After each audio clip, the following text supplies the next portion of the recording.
Yeah. Ay. Yeah. Ay. Yeah. Boys. Yeah.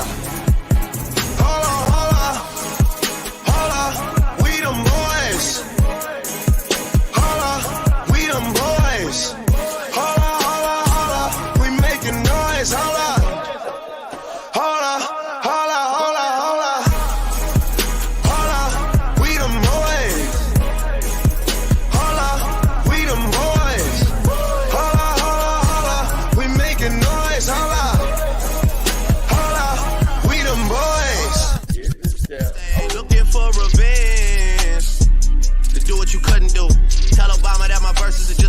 To the end, they bulletproof. -20, we in Pitfield at K's Kitchen in a Canada Goose. Famous as fuck, but I'm still in the cut when they round up the troops. I'm just a sicko, a real sicko when you get to know me, nigga. I let the diss record drop, you was staying right below me, nigga. We must have played it 100 times, you was going to bed. Why would I put on a vest? I expect you to aim for the head. I could've killed you the first time. You don't have to try and say it louder, nigga. Trust we heard you the first time. It's nothing personal, I would've done it to anyone. And I blame where I came from, and I blame all my day ones. You know Chubbs like Draymond, you better hope not say none. Them boys, they're a handful. Then I hit them with the high line. Chris Breezy with the dance moves. Mo G with the dance moves. Ad Boy with the dance moves. Jimi Hendrix with the solo. Those are strings that you can't pull. Yeah, and I can really dish it out. Come and get it from the source. But fuck with all the word of mouth. Go to state running practice at my house, nigga. What am I about? You gon' really feel it now. I'm out here looking for revenge. I ride for my niggas. Stay scheming. Niggas tryna get at me. Go. I ride for my niggas. Stay scheming. Niggas tryna get at me. Go. I ride for my niggas. Damn, life so short. Fuck it, I don't wanna go to court. Fuck it, got a budget for the lawyer though. Fuck it, I'm on the run for the month. Woo, I'm in the bucket, paid 200 for it. My little nigga stuck and even got me paranoid. I'm getting money, that's in any nigga category. Double M, I got G's out in California. I ride for my niggas, dawg. I ride for my niggas. I slide for my niggas, dawg. I ride for my niggas. Stay scheming. Niggas tryna get at me. I ride for my niggas. It bothers me when the guards get to acting like the bras. Guess every team doesn't come complete with niggas like ours. That's why I see no need to compete with niggas like y'all. I just ask that when you see me, you speak up, nigga, that's all. Don't be ducking like you never wanted nothing. It's feeling like rap changed. It wasn't time, it was rugged. Back when if a nigga reached, it was for the weapon. Nowadays, niggas reach just to sell they record. Spaghetti bolognese in the polo lounge. Me and my G from DC, that's how I roll around. Might look like, but we heavy though. You think Drake would put some shit like that? You never know. $1 million meetings in the polo lounge. Me and my man Oliver North, that's how I roll around. Shorty wanna tell me secrets by the rap, nigga. I tell that bitch it's more attractive when you hold it down. Kobe about to lose 150 M's. Kobe, my nigga, I hate it, had to be him. Bitch, you wasn't with me shooting in the gym.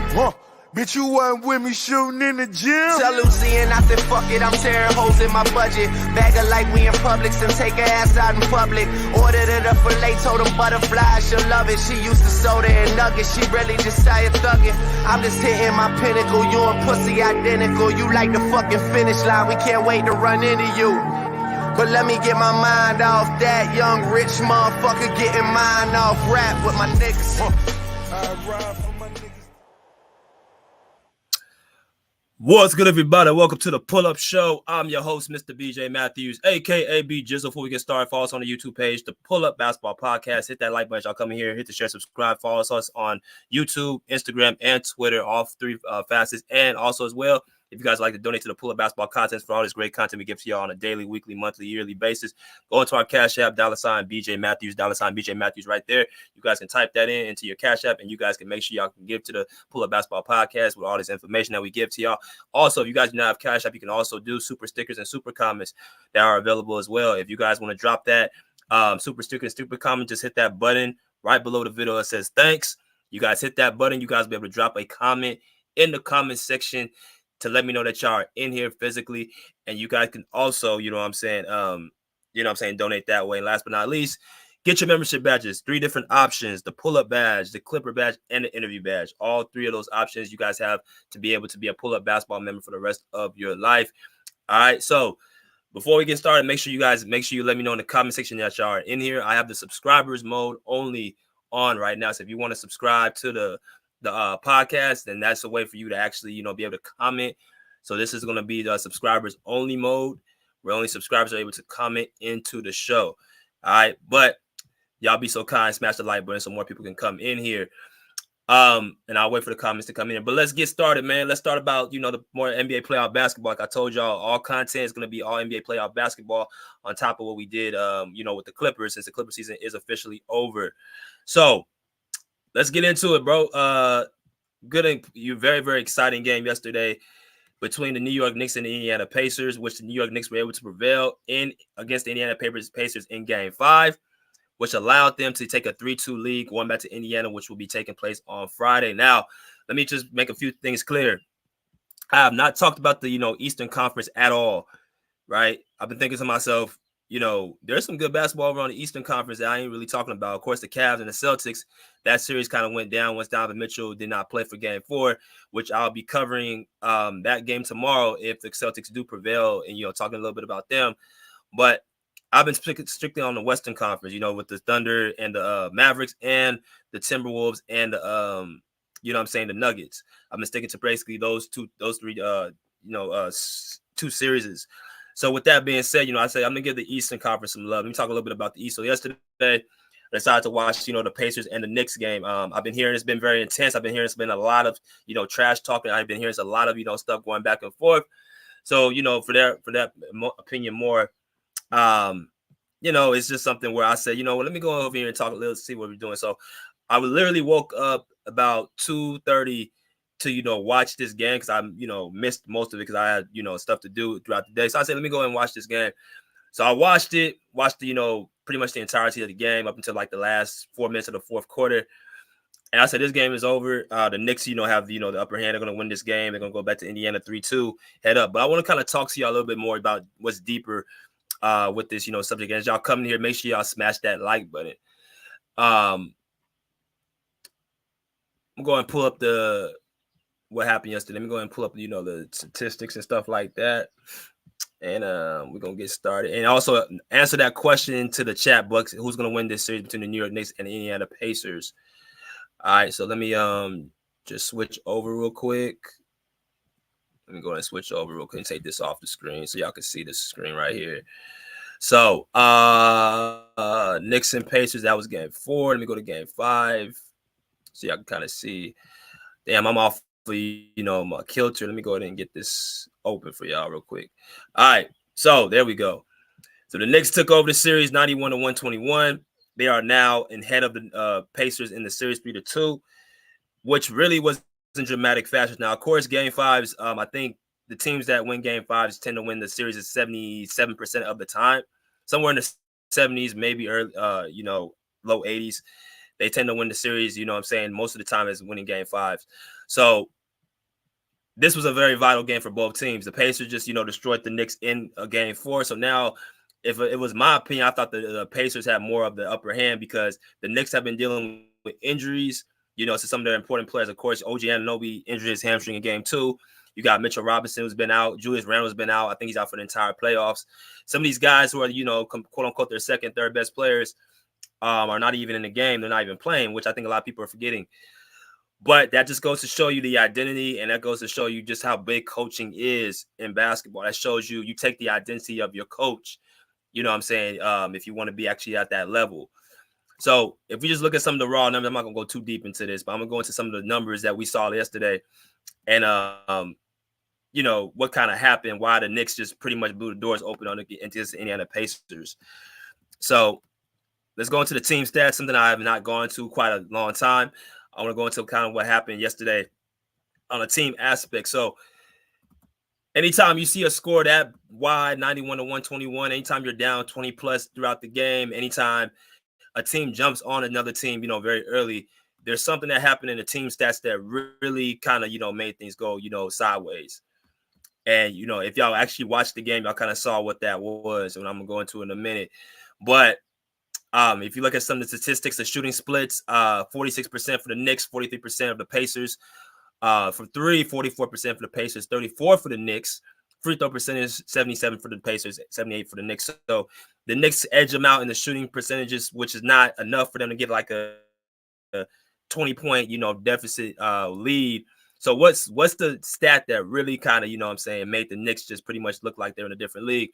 Well, that was the rebounding stat.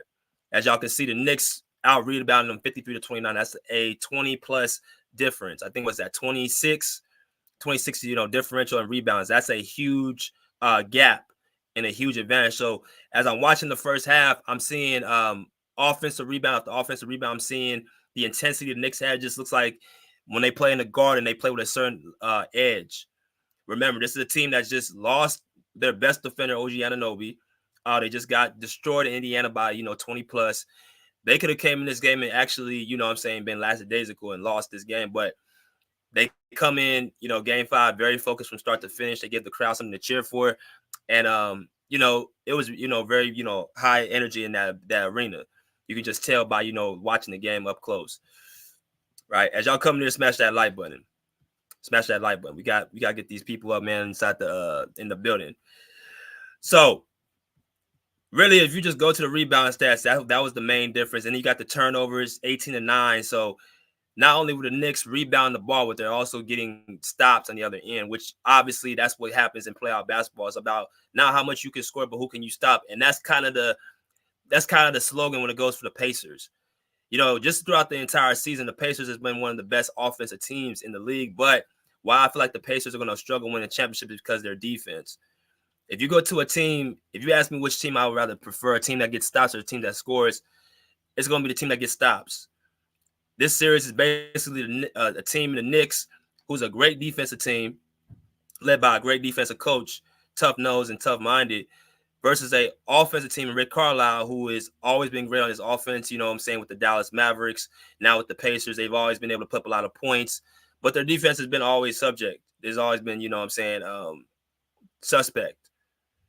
So that's what you're really looking at right now. When you see the Pacers turn the ball over 18 times and then get out rebound, that goes to just basically their identity, their DNA. Dante DiVincenzo, their guard for the New York Knicks, actually told that yesterday. They had a dispute between him and Miles Turner, where Miles Turner tried to, get in Dante DiVincenzo's face. And, post game, Dante DiVincenzo said that, that's not their identity to be tough. So you could just see from the players, they know what it is, up close. Like, these guys ain't what they're trying to portray themselves to be. And I think he's correct. The Pacers are not a tough team. They're a very, very, exciting team. They score a lot of points. Tyrese Halliburton is an offensive juggernaut as far as, scoring and assisting the ball. But they don't really have any tough guys on that team. They don't have no grinders. They don't have no guys that are going to go out there and get it. So that's going to make this series much more interesting for Game 6, which I'm going to leave that, to be. But I want to kind of talk a little bit about the subject at hand. I want to kind of go into, the scoring. I want to go into, certain the other aspects of the game, what happened. And I'm going to go into, the main course about the coaching of why it matters in basketball, why coaching is a vital aspect when it comes to hoops. Not just hoops, but sports in general, whether that's football, baseball, any type of sport, you take the identity of your coach, right? For people who think that coaching doesn't matter or people are just supposed to go out there and just play and there shouldn't be no coaching involved, you find a team that's been able to do that in NBA history, where their coach has not played a vital piece. Had all the talent in the world, but you can't, seem to, get over the hole because your coaching is not that good. So just going through a few of the raw numbers yesterday, what happened. You look at the starting five, basically most of the guys that played were for the Pacers. They really much went 6 deep. Obi Toppin coming off the bench for the Pacers played the most minutes at 21. Everybody else kind of just played limited minutes. TJ McConnell also played 19 minutes as well. Shepard played 25. So they went 8 deep. And now look at the starting five. The only person above 20 points was Pascal Siakam, right? Who had 22 points. And he kind of, struggled to kind of get his stuff off as well. Because I think he was being guarded by Josh Hart yesterday, right? Remember, the Pacers are missing 3 guys on this team. They're missing 3 of their main guys, 3 of their main pieces, who 2 of them are I think, 2 or 3? 3 are starters, are all starters. OG Anunoby, Mitchell Robinson, and Julius Randle are all starters for the Knicks. So they basically took in the DNA away from, what it was earlier in the season to now. They're following a whole different scheme and pattern, right? So what happened? Well, you look at Tyrese Halliburton, who's their best player, had 13 points, 5 for 9 from the field, 1 for 4 from the 3-point line, 5 assists, 2 steals, 2 blocks, just completely taken out the game yesterday. When you have that happen to your best player, you're going to have problems. You're going to have situations where, it's not going to be very, very, very good for you. So at the end of the day, I'm just looking at this whole thing like, they just got out tough. They just got out-willed for the most part. So I didn't really think that, much of, anything the Pacers could have done to really kind of, stop what the Knicks had going on. Tyrese Halliburton was in jail. Miles Turner trying to give him a little bit of a spark in the second half, scoring 3 3-pointers in a row. He had 16 points, 6 for 12 from the field, 4 for 7 from the 3-point line. That was kind of his biggest moment in the whole game. Like, nobody from the Pacers really got going. The Knicks just busted them in the mouth, and they had no response early and often. So you look at the Knicks side, many guys got off. You got, Alex Burke had 18 points coming off the bench.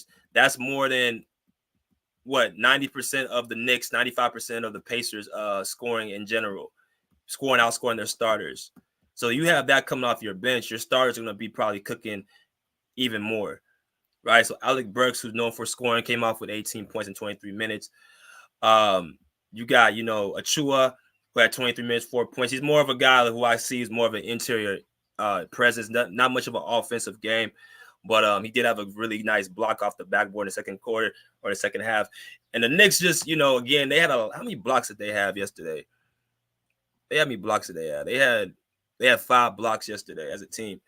It just seemed like, everybody was on the glass, trying to, swat shots as a team. You had the guards, you had the bigs, you had the wings, all doing the same thing. And that's just that defensive mindset, right?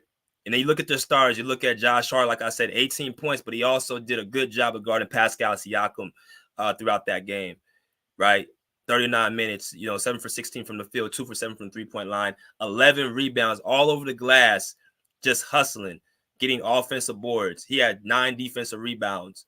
That's just Will and Hart. You switch that up to, Isaiah Hartenstein had 17 rebounds, 12 offensive rebounds, 7 points.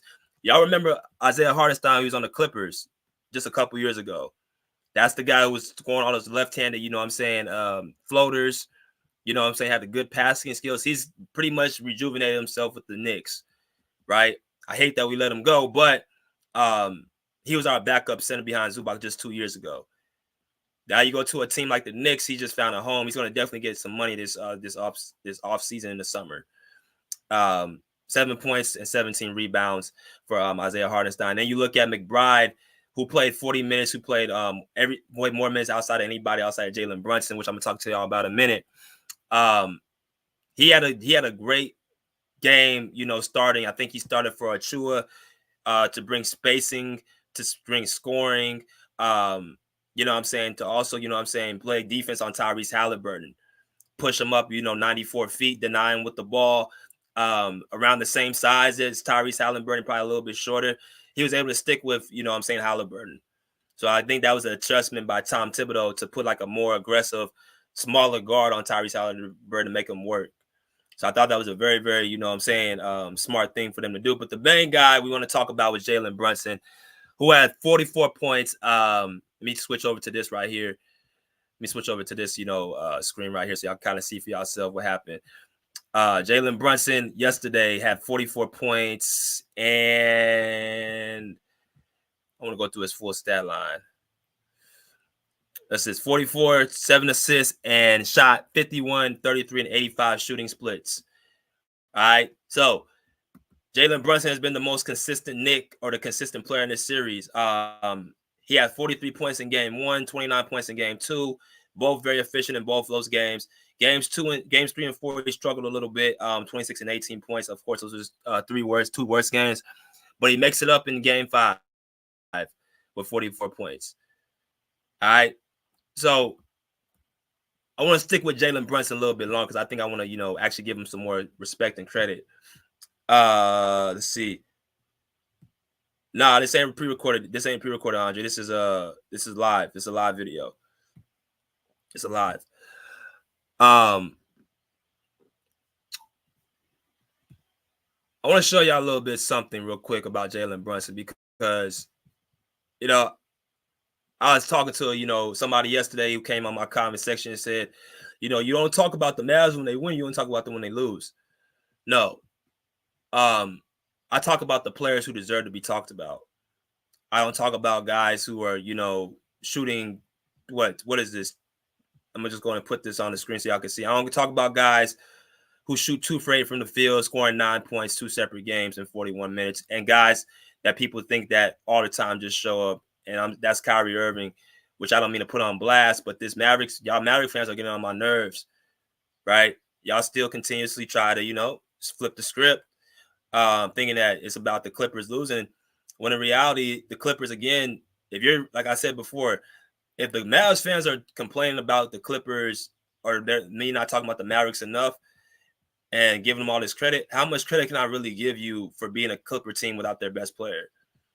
For 2 years straight, Mavs fans complained to me about how they didn't have Luka Doncic didn't have any help, and that's why the Mavericks lost. When I kept saying, no, it was about the Kawhi Leonard just basically being the best player on the floor. So you take Kawhi Leonard, who will be the best player on the floor, off the floor. As I mentioned before, that's like losing 2 players at the same time, like them losing Kyrie Irving and PJ Washington. How much credit can I really give y'all? So because SGA, like I said yesterday, has been better than Luka Doncic, and he has, and I feel like he's a better overall basketball player than Luka Doncic. He's been showing it game after game, right? This is his scoring right here in his shooting splits and playing on both ends of the floor, making winning plays, making ways for his teams to be effective, averaging the most. He's been the best player in this series.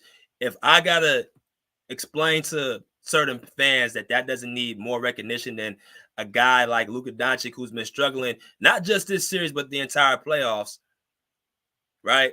If I got to explain that to Maverick fans of why Maverick fans don't get the coverage in this series like they should, you might want to talk to some of your star players. Kyrie Irving has been atrocious for 2 out of the 4 games. He's been average 1 of the 4 games. They don't deserve to get no coverage. I haven't talked about anything. Like I said, the Eastern Conference, this is the first time I talked about anybody from the East. I've been talking about strictly Western Conference teams. I'm going to talk about who needs to be talked about. Anthony Edwards, Nikola Jokic, talked about them twice in 2 separate situations because they deserve to get the coverage. 40-point game performances and wins and stuff like that deserve to be talked about. Right? But that's beside the point. I just want to put that out there. The players who get the coverage are the ones that deserve to be talked about. So Jalen Brunson, I'm going to give him the floor. I'm going to give him something that he deserves to be getting. That's going to be a video. This guy came out of nowhere, man, for the last couple of seasons, which was a guy who was on the Dallas Mavericks just 2 years ago, Luka Doncic, right? And they didn't want to pay him his money. Well, it looks like to me Jalen Brunson is becoming more of a playoff performer than Luka Doncic for this playoffs. Right? We'll see what happens for the duration, but I'm a big component of mindset. I'm a big component of a person's game. And I can automatically see things before they happen. not to say I'm some type of, guru or something. I'm just saying, like, I just spend a lot of time, with this basketball shit that I understand, kind of who's who for the most part. And this Jalen Brunson dude is the real deal. Even from the past couple of seasons, he's been the same type of person. But now he has a team where, he's able to kind of flourish and be who he is. Good things are happening. So let me just go ahead and let y'all see this little clip. It's about a 4-minute clip about Jalen Brunson, about a little bit more of his background and how he's been able to, be this type of person that he is. So yeah, it's about 3-4 minutes. So here we go.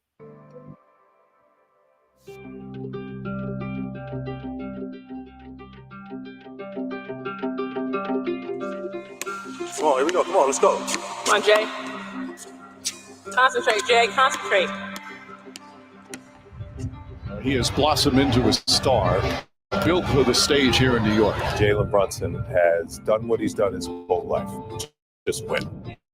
9 from 3 in that game. Hasn't been an all-star yet. This is the year. He wants the pressure shot with the clock going down, and he's leading his team. 40 points for Jalen Brunson.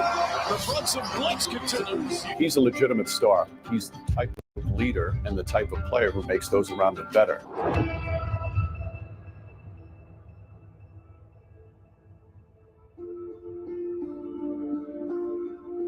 The love of basketball was evident to me, honestly, since the day I was born. I was always surrounded by it. The moment he could walk, he was holding a basketball and running with a basketball. I remember when Jalen was about 2-3 years old, we used to come and watch his dad play, and he always would bring a basketball. He would dribble, the ball would fall down, he would go get it. Oh my gosh. He always wanted to be on the court after every game. He used to beg people to be on the court. Oh my gosh, this is one of my favorites. This one right here. And that's the first time I ever saw him take like a leadership role. That's when I knew he was a leader, not a follower. Come on. Let's go, fellas. Let's go. 1, 2, 3. I always wanted to play in the NBA, especially seeing my dad play. Being able to watch my dad and see the things that he was able to do. I think the older I got, the more I kind of had that drive to actually do it. Brunson, a second-year player from Temple, all the way up and in, left-handed. The older you get, you realize how hard you really have to work. Rick is relentless, and he's so loyal. And if there was anything that he could do to help Jalen, he would do it. I know that Rick pushed him because he wanted to be pushed. Rick just never gave up on him. Good. Better. 1. Not fast enough. No follow through, not fast enough. One thing comes up here. So, here, spread. Here, go up. Full speed. Here, jump. Take you to the shot. Go. Everything you do has to be legit. Habits.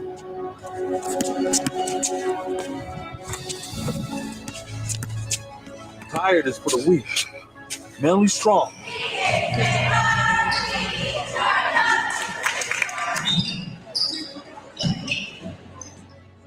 Everything that his father said that he could do, and that he was able to achieve, he's been checking off the boxes ever since high school.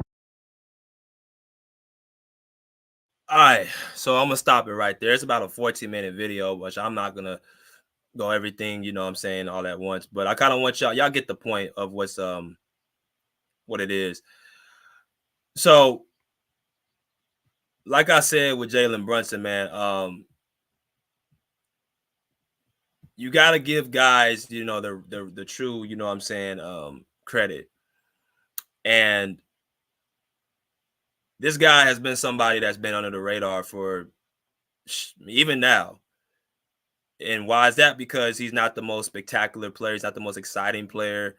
You got guys in the Eastern Conference who get more, publicity than him. Of course, like guys like Damian Lillard. Who else is in the Eastern Conference? When Kyrie Irving was in the East, he got more coverage. Tyrese Maxey even gets more coverage than, Jalen Brunson. You know what I'm saying? Like, you got players in the league right now who are, And it's all because basically, in my personal opinion, he's not the most athletic. He's not the most fast. He's not the most, talented player. And that's what sells. That's what sells tickets. That's what sells, viewers and stuff like that. And that's why he hasn't got the coverage he gets. But like I said, in the postseason, that's where you make your name. That's where you make your name. That's where you make your fame. That's when you open the eyes of people, because there's no way people can't watch the playoffs. Right? People are going to watch the postseason, and that's where everybody gets a chance to see who you really are. Hell, even look at me. I cover a team the whole year. I just covered the Clippers, and I talk about more so the Western Conference. But because we're in the playoffs and those teams are no longer in the dance, you got no choice but to watch these other teams that are still there, right? Kind of like March Madness. If you talk about the March Madness tourney, you know what I'm saying, that's the time with a lot of these players who get their name recognition. Now, in watching that little clip, y'all can see what type of upbringing Jalen Brunson had. Strong, hardworking, blue collar, doing the little things. Talk about his pops. Basically being somebody that kind of mentored and tutored him, used to play in the NBA. And that goes to show you, again, just how strong having a male figure in your life is, man. You look at some of these great players right now in the NBA who've played present and past. A lot of them who have their fathers have something in common. They have that mental toughness. They have that no quit attitude. They have that no excuse attitude. Jordan, Kobe, Kyrie Irving, you know what I'm saying, Kawhi Leonard, even though his pops got killed. You know what I'm saying? You got Jalen Brunson right here, talking about, a lot of these dudes, man, you guys see their mental toughness. You'll see that even if it wasn't even their father, it was like a male figure in their life that put accountability, because that's what men have to be anyway. You have to be held accountable for your actions just in general. So his father didn't allow him to make excuses. You heard in the clip say, being tired is for the weak. And you guys can see it in his play with Jalen Brunson. He's always finding a way, even yesterday. Scoring 44 points the way he did, it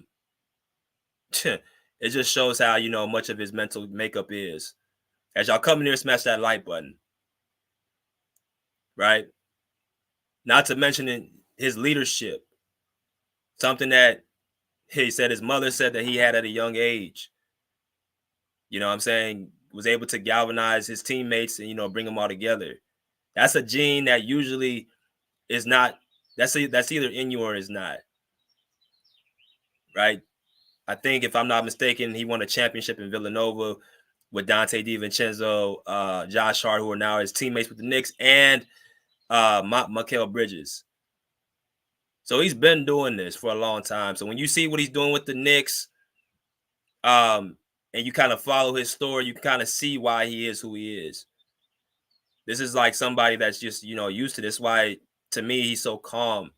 Even with him having a bad game, a la game 4, he said this is a long series. So he already has the mental mindset to be like, none of this stuff rattles me. So when you have a person who you mix that thing with the skills, the footwork, the shooting ability that he has, man, you have a serious problem on your hands. So now the Knicks, man, and shout out to my cousin Thomas for saying it about the Knicks. He's been big on the Knicks for, a long time, pretty much since the All-Star break, since they got OG Anunoby. Just got to give credit to him. But this is the leader right here. He said the Pacers could win this series, not going to lie. I mean, they could. They better win game 6, but I don't know, because, like I said, if you tell me in a game 7, if this goes 7, I got the Knicks. Because just last night was the game to determine that. The Knicks are just a mentally tougher team, led by a guy who refuses to let them lose. So, we'll see. But I mean, back to like I was saying with the Knicks, man, like, this guy's good for the NBA. Jalen Brunson is very good for the NBA, because now you're looking at a person, like I said, who's not very athletic, who's not very fast, who's not very, a high flyer. But what he does, he just basically he plays the game the right way. He's about hard work and, dedication. He's very strong. Great footwork, great skills, all that. He's just a you know what I'm saying, a all around good player. And he's perfect for that New York, you know what I'm saying, environment, bro. Like, you're watching the game yesterday, they talking, you know, trash and everything like that. And Jalen Brunson don't really do that, but he is that quiet assassin. So when he gets riled up like he does right now, that means something special is going on, because he doesn't really get to that, you know, that emotion. But just all around great leader, man. This is, like I said, this is the guy the Mavericks traded, or they got rid of because they didn't want to pay him. So that goes to show you again that this man had help. Luka Doncic had help. He just didn't know how to use it. Right? So we'll see what happens, but let me talk about the main course. Let me talk about what's really going on, because I wanted to kind of bring that up real quick. But let me talk to y'all what's really going on. And as y'all come here, smash that like button. Y'all know how I say all the time, you are what your coach is. You take on your identity of your coach. Your coach determines the makeup of your team. Your coach determines, you know, who you are, your makeup through you, not just good times, but bad times. That's what your coach does. Why do I say that? Because the coach is supposed to be, quote unquote, the leader of the team.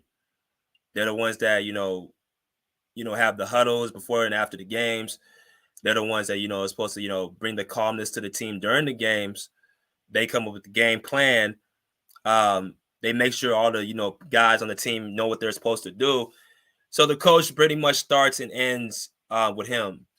You know, we talk about players who get a chance to, you know, talk in the huddles and be that player on the coach on the court.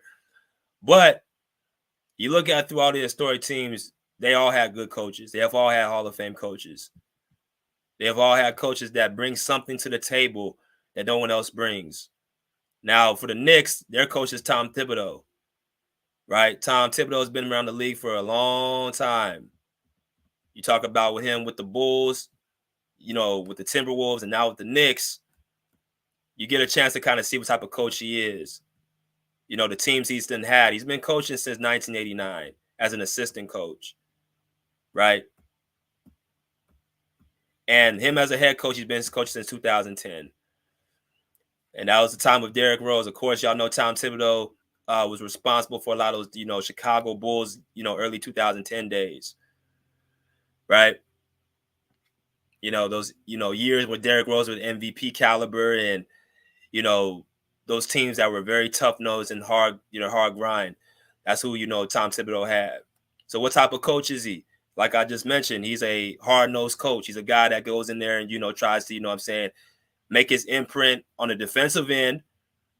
You know what I'm saying? Gets rebounds, accountability. But he also, in a nutshell, does run his guys through the ground, which, you know, can be a gift and a curse, because as hard as they work and as how tough as they are, they also, you know, deal with, you know, certain people like Derrick Rose, who a lot of people think Tom Thibodeau's coaching methods were a little bit too much on him. You know what I'm saying? Those bad knees that he already had, Tom Thibodeau just made him even worse and weaker. But if you talk about what he is as a coach and what type of teams he always has tough-minded teams. You know, even with the Timberwolves when they had Jimmy Butler his first year, a guy that Thibodeau loves. His first year in Minnesota, they make it to the playoffs, right? And then 2 years after, they miss it 2 years in a row because Jimmy Butler, you know, was no longer on the team. The Timberwolves, Tom Thibodeau is somebody, like I said, as you look at this Knicks team right now, they now have the players to complement his coaching strategy. You guys see the magic that they're doing. They're the second seed in the Eastern Conference. They've been consistent for pretty much the entire season. They have players, you know, like Julius Randle, who's a tough player. Jalen Brunson's a tough player. Dante DiVincenzo, Josh Hart, OG Anunoby, guys that fit his mold. Kind of like the Bulls, you know, when they had, you know, that core with, you know, Derrick Rose and, you know what I'm saying, Joakim Noah and Carlos Boozer, you know, Luol Deng, those type of players, you know, guys that Tom Thibodeau loved to coach, they were going to they're number 1 seeds, number 2 seeds year after year in the East for like a 3-year span, for a 2-3 year span. So this is kind of, when you kind of look at it, you kind of see why, you know, that Tom Thibodeau is able to, you know, get success out this team. But like I said before, even with going back to the Clippers, I don't mean to go to the Clippers, but you are what your coach is. Clip Gang, what's good? He said, salute, pull up. I sure hope Ty was watching these playoffs and focus. So soon, just put players on the floor and they'll figure it out. Yeah.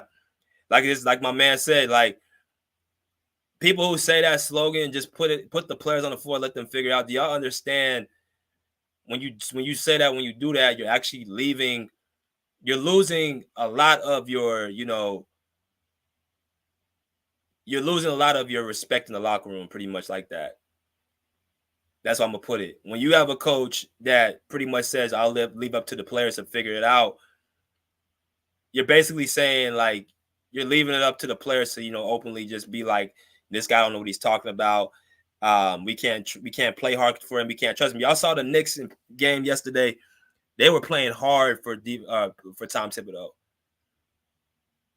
Right? They were playing very hard for him. Dante DiVincenzo, McBride, Josh Hart, Isaiah Hartenstein, Jalen Brunson, and then you got the guys off the bench coming in, you know what I'm saying, playing the same way. And this was out 3 of their starters. Again, 3 starters are not even playing for the Knicks.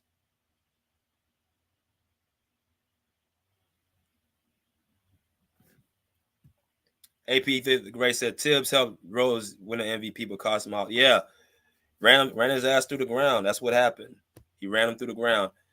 Players don't win championships. Organizations as a whole win championships. That's true. So you have to have a good coach, but you also have the great roster. But like I said, coaches set the identity for the team. They're the ones who allow and don't allow certain things in the locker room, on the court. I mean, just like, okay, just put it like this. With Jalen Brunson and his father. Jalen Brunson's father was his coach. And that short little clip that I showed y'all, and when he was training outside, his father did not allow him to make excuses. He wanted him to be efficient, be perfection. He expected him to, you know what I'm saying, being sharp, all that. That's what he expected. That was his coach. That's what he expected of, you know what I'm saying, his son. That's what a coach is supposed to do.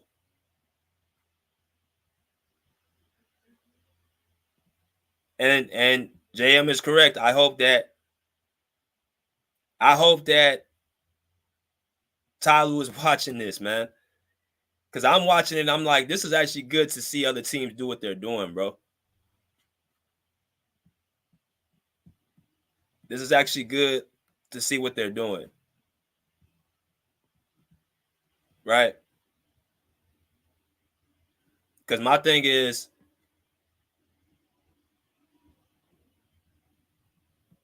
coaches need to have accountability, man. They certainly do.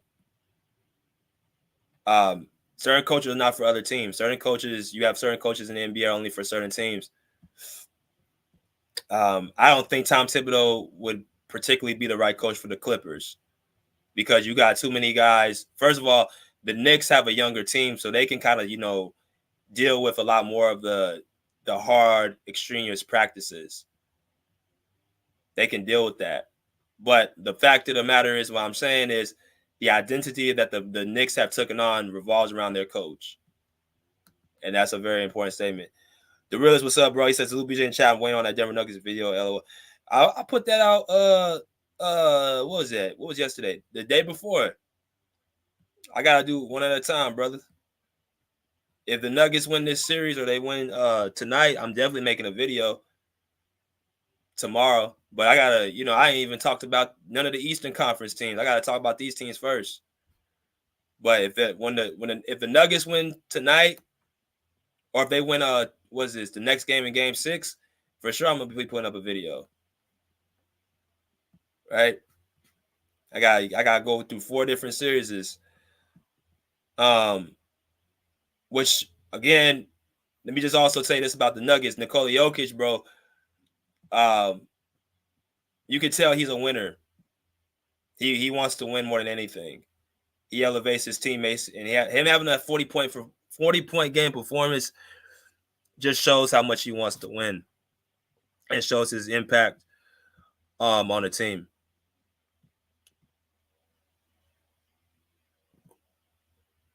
Tibbs only put emphasis on grit and deep. Yeah, and you can see it. You can see it all over the Knicks. That's what they are. They're all about grit and defense. But yeah, man. Let me go and drop this link for y'all to come in, and we'll be back in about 2 minutes. And let me, like I said, make sure y'all smash that like button as y'all come in here. All right.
All right, so man, we are definitely, you know what I'm saying, in the building right now, man. As y'all come in here, smash the like button. If y'all want to come in here, chat up a little bit, y'all can hit that link. I just dropped it. This is not a pre-recorded, it's a actual live. So, you know what I'm saying, we are doing a live video right now. Let me go through some of the comments right now. So, Clip Gang said, Nuggets coach exploiting the Joker Gobert mismatch perfect. Man, Gobert. See, this is what I don't know if to give the credit to Jokic for being just who he is, or just be in disappointment for Gobert because of who they try to make him out to be. Right? So he's a 4-time defensive player of the year. And basically Jokic took that personally and said in game 5, like, just bring him to meet. So you watching Jokic going straight into his body in one-on-one matchups and taking him outside for that. Did y'all see that step back three he hit? Like in the last winning minutes of the game in the fourth, right in Gobert's face. So he's taking him inside and outside and basically just, schooling this cat. You know what I'm saying? It's just like too much to deal with at the end of the day.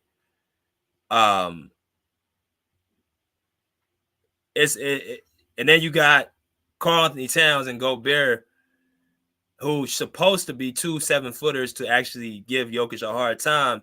But now, because of Aaron Gordon's presence, Cat has to deal with him. So now it's leaving Rudy Gobert to be a one-on-one defender, which is why I always say Rudy Gobert is not the best defender in the league, because if you can't be getting exploited and say you're the best defender in the league, right? The best defender in the league can't get exploited like that. Yes, Jokic is, by many of the people as the best player in the NBA, which you can say that because of what he's doing right now and what he's been doing the last couple of seasons. You can't get exploited like that if you're Rudy Gobert. He said Gobert's not an elite defender. Andre said he is an elite defender. He's elite. He's an elite shot blocker. But where's the shot blocking at? Where's the swats off the off the rim at? Where's that at? I don't know where it's at. You can't be elite only against average players. You gotta be elite against all players. So it seems like to me, which my man Sean said, 80 kills Gobert 2 on 1-on-1. It looks like to me that when he meets somebody that is elite, just like he's elite at his skill, that's when he kind of falls. That's when he kind of falls apart. My thing is this: if you're gonna tell me that Rudy Gobert is a all elite defender, you gotta also give him the same respect in saying like he has weaknesses in his game. Like I already told y'all, he can be exploited, whether that be in the inside or the outside. So now I'm spreading you. Jokic is the slowest man in the NBA, and for you to sit up there and just have one-on-one matchups with this guy, I was highly disappointed by what I saw last night. That was crazy. Man getting dunk after dunk, time after time. It was embarrassing to watch, in my personal opinion. But like I said, it's a lot of basketball left to play, and we'll see what happens. He said, yeah, it's only one Kawhi. It's only one Kawhi Leonard. Now, if he gets that damn knee fixed, then, we'll be back in business. But it's just, man, that shit breaks my heart seeing what's happening to Kawhi, man. That's breaking my heart. What's up, baby? How you doing? Shout out to my girl, Jasmine. Y'all give her a shout out. Appreciate you coming in, baby. But, yeah. Y'all want to come in? I just dropped the link for y'all to come in. I'm going to give it about 10 minutes. I know this was kind of I know this was an out of world live, but it is what it is. The realist, look at you going for Denver. Nuggets will repeat, like I said. They got a good shot, man. Like I said, the Nuggets to me proved, they're a championship caliber team. That's not like a one-hit wonder. They're a team that's going to basically have, impact in the game in the series. Jokic proves to me that he is an all-time great. He's able to lead a team. It's not no, happenstance or luck. So, they're going to have to find a way to, climb out of that, that hole. He said, Ant-Man disappointed. Well, it's still more time left in the series because it ain't like the series is over. It's not over yet. It's not over. Yeah, the Timberwolves should have they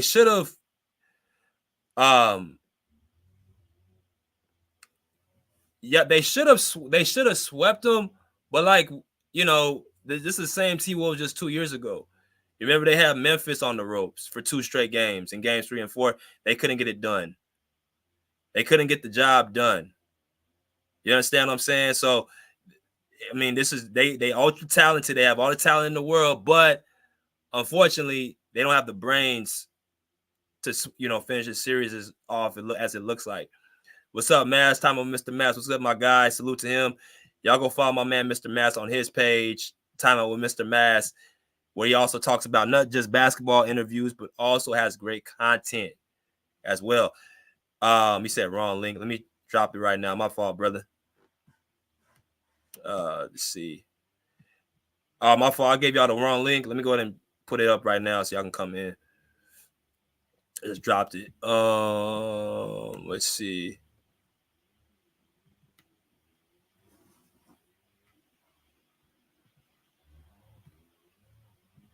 Let's see. All right. What's good, Mass? What up, BJ? How you doing, bro? What's up, my brother? How you? Oh, I'm not too bad, man. Just coming off of a night, Thomas, coming off of a night where we saw some good basketball. You know, great fucking basketball, bro. Some great basketball, man. You know, I was a little disappointed with the Pacers and their energy, and knowing that Game 5 was just a pivotal game, and you know, to come out and do that, I didn't like that. And the fact that they're not trapping or blitzing Jalen Brunson, making somebody else beat you, I don't like that. And so I'm not saying trap him every single time, but you can't let Brunson play one-on-one and drop 44 points on you. Come on, man. Like, this is just ridiculous. And I'm glad your title says coaches matter. I mean, coaching does matter. Schemes matter. Schematics matter. And so, but I won't be long-winded, man. Obviously, the talking point is Joker from last night. Absolutely abused Rudy Gobert. But when you really break down, you know, those possessions, because he went 8 for 9 versus that guy, he made some tough shots, right? Rudy contested. He tried to play defense. And sometimes, bro, you know, you just have to tip your cap and just say, the better man got me. And, you know, we always say good offense beats good defense. You know what I'm saying? And so why is it when, you know, a guy like MJ or Kobe or Kawhi Leonard makes a tough shot over a good outstretched contested hand, you know, we tip our cap and then we give credit where credit is due. I don't understand the double standards for Rudy Gobert. Now, granted, listen, I'm not a fan of his. I don't like the guy's game. I think he's highly overrated defensively. But what more do you guys want him to do defensively? He can't guard the guy. I mean, he's getting a contest. But then again, though, I mean, don't we have to credit Joker's skill set? He's creating space. He has up and unders. He's playing on and off the basketball. He's strong. He rebounds well. He has touch. He can shoot the long ball. So, I mean, this is crazy. And so, you know, the Rudy Gobert bashing, I get it. But sometimes, man, Joker is just making tough shots. And if you want to be truthful, Thomas, over the first 4 games, right, he's done a pretty damn good job on Joker. If you take all the numbers in the first 4 games and add them up, Joker was not having a good series. It's only been the last couple of games where Joker has been, you know, playing like this or playing at an above level in which we're accustomed to. So, you know, but Minnesota, I mean, when they went up 2-0, you know, I was saying don't count Denver out, because once Denver gets used to what they're trying to do, it's a little tweak here and there, and then they're going to be off and rolling. And I'm glad that KCP got it going last night. He hit 4 threes last night, finally, right? Jamal had stretches. I thought NPJ didn't play well at all. I thought Denver's bench was just okay last night compared to the last 2 games. Anthony Edwards obviously didn't have his typical game. Karl Anthony Towns, pathetic on defense. Thought he played much better on offense. And then Minnesota's not getting nothing from Naj Reid and his role guys. And again, Mike Conley didn't play. That's a major, you know, factor into what they do. He's one of their best ball handlers, if not the best ball handler. He's probably their best playmaker. He's their best decision maker. He doesn't turn the ball over. He's a savvy veteran. And so, you know, he was missed last night. But let me just close with this last statement, man. This is why teams like Denver, you got to beat them 4 times. You got to beat them 4 times, right? I don't care if Minnesota went up 3-0, right? As crazy as that sounds, I was never confident in Minnesota, you know, sweeping or beating Denver, because I knew once Denver kind of got their feet wet, then they were going to settle in and kind of do what they do. And maybe it's time for Minnesota just to trap Joker. As crazy as that sounds, because they got shooting, but last night he had 40-some points, right? No, did he? I think he did. And he had 13 points. Yeah, but he also had 13 assists with 0 turnovers. And so, a lot of times we say, if he's not scoring, he'll beat you with his passing. And if he's not passing, he'll beat you with his scoring. Well, last night he was a total package. And to sum it all up, and he had 0 turnovers. I mean, that's just hard to beat. And so I'll be honest with you guys too, bro. Whoever wins this OKC Dallas series, I think Denver beats them in 5 games. I just do, man. I just do. Yeah. They're going back to the finals, man. But that's it, BJ. I'm not gonna be long-winded, man. I mean, we saw it, we watched it. We know he's great. Last point. What about the Knicks? The Knicks. The Knicks. Gutty performance. Well coached. Tom Thibodeau coaches every possession like it's game 7. He's on you. He's smothering, right? Some players adapt to it. Some players don't like it. But again, I don't understand the defensive schematic of what the Pacers are doing when it comes to Brunson. Why would you not trap him? Why would you not double team him? He has no business scoring 40 points. Like, I'm going to say that guy's not going to beat me. I'm going to make McBride. I'm going to make Josh Hart. I'm going to make Devin Chanko and the big center beat me. You know what I'm saying? Like, I'm not friend of, and then also too, Anobi didn't play, if I'm not mistaken. Why are you letting Brunson play 1-on-1 for it? I mean, let's face it, he's one of the best 1-on-1 players in the league. And you just sit back comfortably, nonchalantly, let your dude drop 44, and then now you're down 3-2. I mean, talk about pure stupidity. And so when you do stupid shit, then you lose games. And so I thought last night, and for the series, Rick Carlisle, who I look at it as a pretty damn good coach, he's being stubborn, he's being stupid, and it seems like he doesn't want to win basketball games. You do not let Brunson play 1-on-1. You trap him, you blitz him, and you make the other guys beat you. Point, period, blank. I just don't understand what the hell is going on here. I mean, did we not see Sacramento play the Warriors in the playing game? They were not going to let Steph Curry beat them. After Steph dropped 50 points in Game 7 in the postseason in Sacramento, I was at the game. They said, quote, he's not going to beat us. Like Clay, Dre, y'all going to beat us, bro, but not him. So why isn't the Pacers adopting that same defensive strategy? I just don't understand it. So I think the Knicks beat them in Game 6 tomorrow and close out, and then they go on and face Boston in the conference finals. But that's all I got, bro. All right, appreciate you, my man. Let me go to Thomas. Go to my man Sean. What's good, Sean? What's motherfucking good? What's good, man? What up, Thomas? The Knicks are showing you. I agree. Caught out in the trap, Brunson. That's stupid as fuck. But that's what offensive coaches do. Ty Lue, dumbass, Carlisle. They all look the same. They all coach the same. The teams look the fucking same. You can tell when the dude offensive minded. The teams all play the fucking same. The Pacers are never gonna guard nobody. They're gonna try to outscore everybody, right? So, like I told y'all, if the Knicks are healthy, they go into the fucking finals. Boston's good, but if the Knicks got Randall, Robinson, Bojan, and OG, that shit dead for Boston. Boston going the fuck home because Hart and OG, they're going to be all over. But OG especially, he's eliminating Tatum off the fucking top. Point blank. Guaranteed. Off top, that shit's dead. That shit going to have to go through fucking Derek White and Jaylen Brown and Porzingis, right?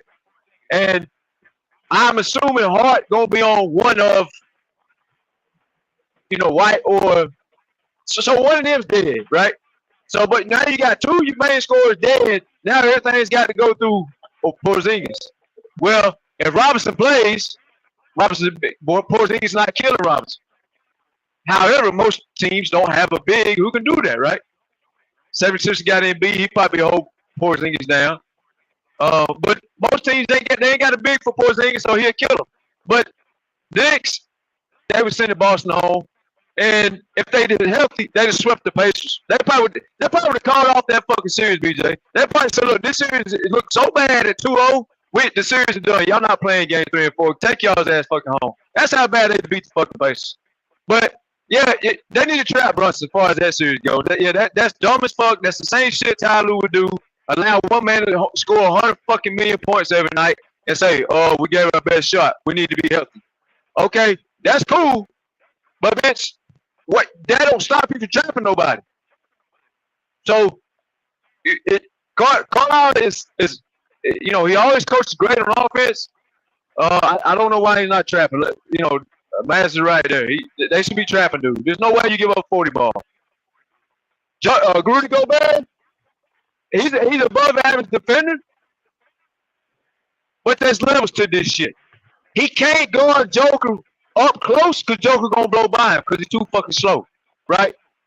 So he has to back off of Joker, and then you get the shot contest that looks good on camera, but it's a mile late because you're too far off of him. There's only one fucking Kawhi Leonard in the league. Kawhi would be all over his ass, and he wouldn't be able to just do it. Like, let's think about what we talk about here. A slow, fat center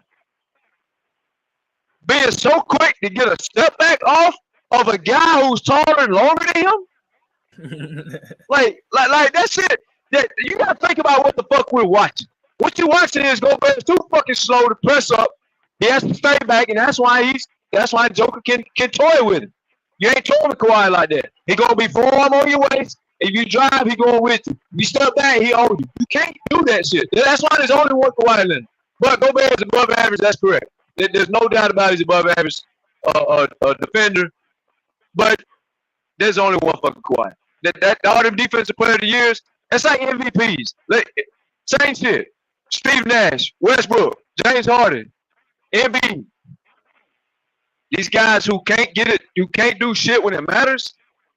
That's MVP. It's the same shit with defensive player of the year.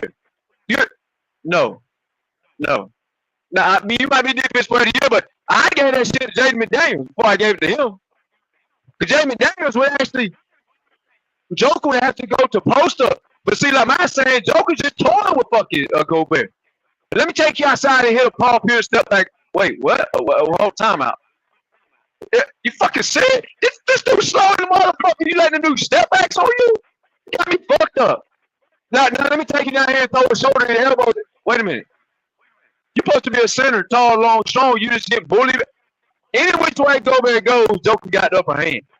That shit ain't happening with Kawhi. You're going to try to post Kawhi up. That's one of his fucking levels. Like I said, defense player of the year got 4 of them. It is what it is. I mean, fucking Embiid, like Steve Nash. Steve Nash better than Kobe. Man, fuck. Stop it. Just stop it. But I'm disappointed in that, man. All right. First of all, you blew a 2-0 fucking lead. That's first. Then you clapping. You was clapping while you was losing. You clapping at Jamal Murray in his face while you losing at home in your building. And you gonna come out and hang me a fucking 18 ball? You got me fucked. Hell no. No. If that man ain't pissed off of himself and don't come out with a 60 ball in this game, then all that fucking front running you do is garbage. I'm disappointed in that motherfucker. The guy that's humble, though, that I actually expect to win the series is over there at OKC. Minnesota had these boys on the road going home. 2-0. You go to your crib. You get swept off the court both games. Then you gonna come back with then you gonna clap at the team winning. Like I said, you gonna hang it. Man, dude, let me down. I know there's more series to play. If you win the series, then okay, you overcame adversity. But 18 ball, this is game 5. The winner of this game, 9 out of 10, it takes the series. And you come out with an 18 ball. That's unacceptable. But the good news for Minnesota is he's still young and learning the game and learning the moments and learning. He's still learning. The dude's a kid. Hey, Matt, the dude's probably at the same age as 95% of people on this damn stream right now. I mean, he's a kid. So that's the bright future, Ant-Man. That hell, man, he's got a hell of a bright future. This year, I learned the kid's better than what I thought he would. But SGA, when shit hit the fan, SGA was on the road. He took over in the fourth.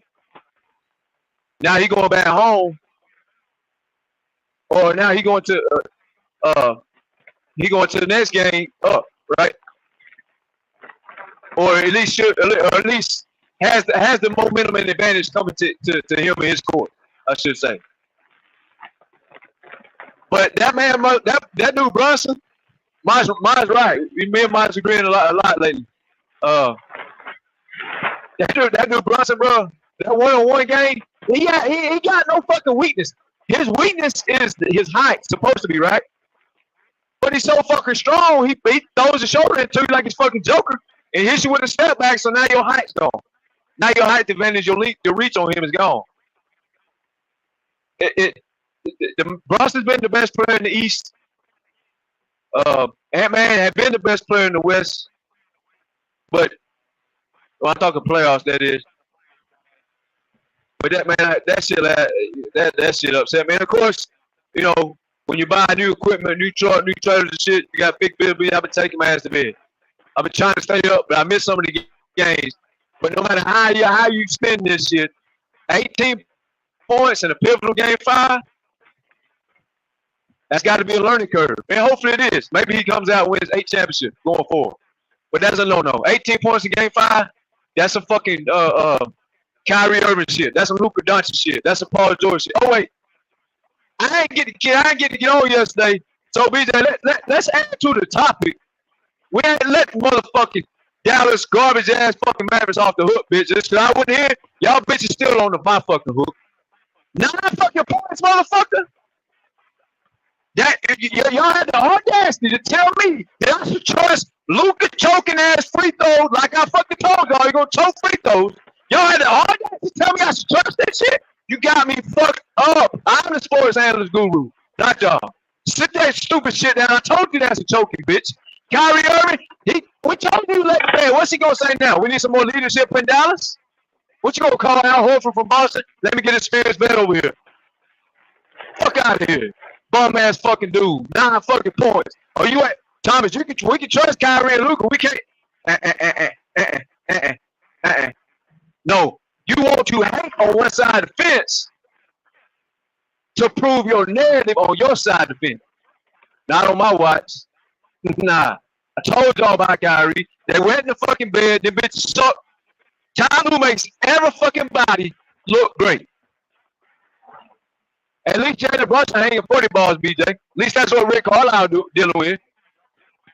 Luka has still been, for this whole playoffs, he's still been a choke artist. This whole playoffs, he laid the fuck down. Overall. Now, a game here and there, true.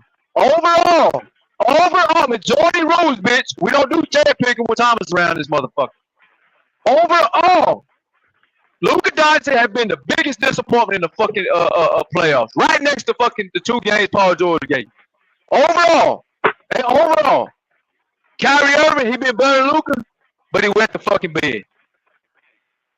Yeah, matter of fact, I'm gonna call my mom and grandmother, and while I'm on the road making money, paying for maids and shit, so they take care of them, I'm gonna call them and see if they can borrow some diapers from the maid, and let's get these diapers to Kyrie and Luka while they wet the fucking bed. I told y'all they gonna do that, but y'all got lucky. Kawhi was out, and you got lucky they faced Ty Lue, which I told you about Ty all year long.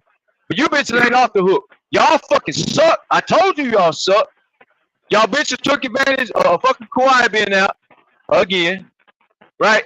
9 points and Luka choking free throws. That sounds like a repeat of what Thomas was saying about 30 days ago. But you know, BJ, shout out to the show, man. I'm glad you had a live today. I was mad as fuck yesterday. I couldn't get on here and flame the fucking Mavericks fan. But this game shows y'all you can't pick sides. If you can't trust this A over here for the same shit that this B does, you can't trust neither one. Now you can say you don't trust Ty Lue, so you pick Dallas. Now that makes sense. I understand that. But to say you don't trust the same 2 fucking duos. Kyrie and Luka known chokers. Outside of one shot, I seen James Harden hit 1 shot for. Matter of fact, I seen him hit against the super team. Golden State hit a game winner for 3 fucking people one time. Won the game, 4-point play. Everybody remember that play, right? Everybody hits one shot that like Kyrie hit. And I'm a Kyrie fan. I like his game. But I ain't gonna sit here and lie for this side opposed to that side. I'm gonna keep it cut. That's why I said Dallas and the Clippers beat Jason been a long series. It should have been a short series if Ty Lue would play his defenders more. But knowing Ty Lue, I had to agree with Taz. Shout out to Taz. I had to agree with Taz that if he says this shit gonna go 6 or 7, because Ty Lue, I can't argue that. That's a great fucking point. But to say I can trust Luke and Kyrie, cap, and I can't trust James Harden and Paul George, they're the same shits. They all fucking lay down and wet the bed at times. Not all the time, but at times. So, man said he was going to be long-winded, so I made up enough talking points for me and man. I choose the long-win road. But we had to flame the garbage-ass fucking Dallas Mavericks. Oh, Mr. Team Trust, right? Can't trust them bitches as far as you can throw them. You can't. But you can lie about it, and y'all did. Now you got caught handing cookies to RBJ. But Knicks will win that series. Ant-Man, I'm so disappointed in him. I got behind that man heavy the past 2 weeks. I expect the SGA to pull that series out. Denver will pull that series out. Knicks will win, and they'll meet the Celtics, obviously. But the Knicks is too beat up, BJ. They're saying if OG does come back, it's going to be the end of the Eastern Conference Finals. They might be in a lot of trouble by then. So I got the Celtics probably in 5 over there with that series.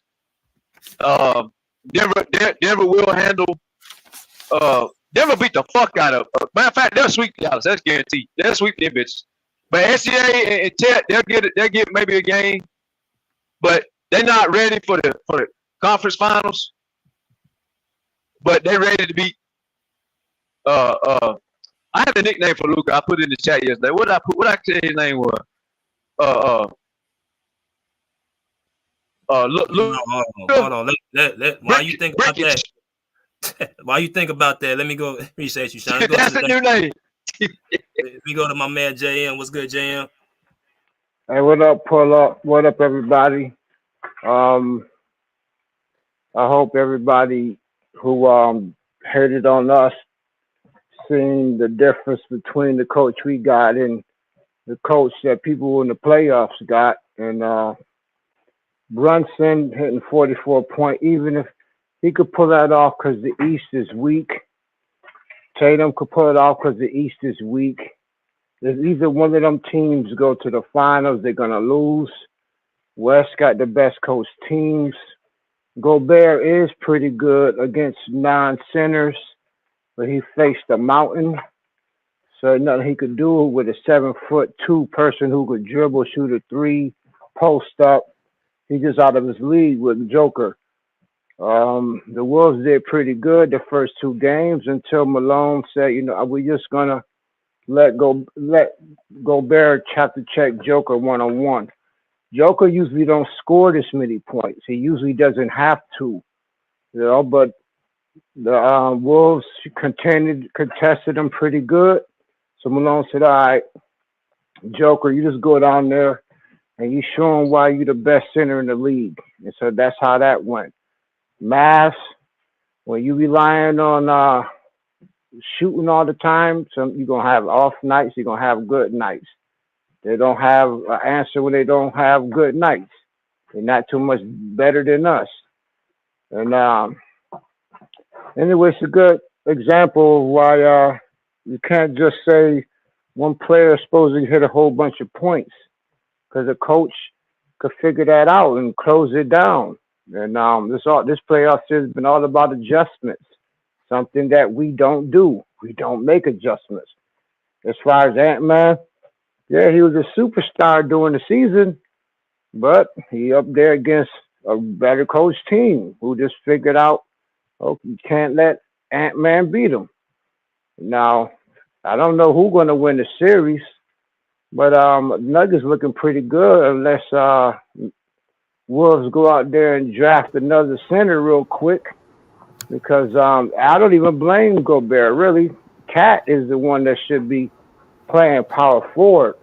But this a new style of this position is basketball.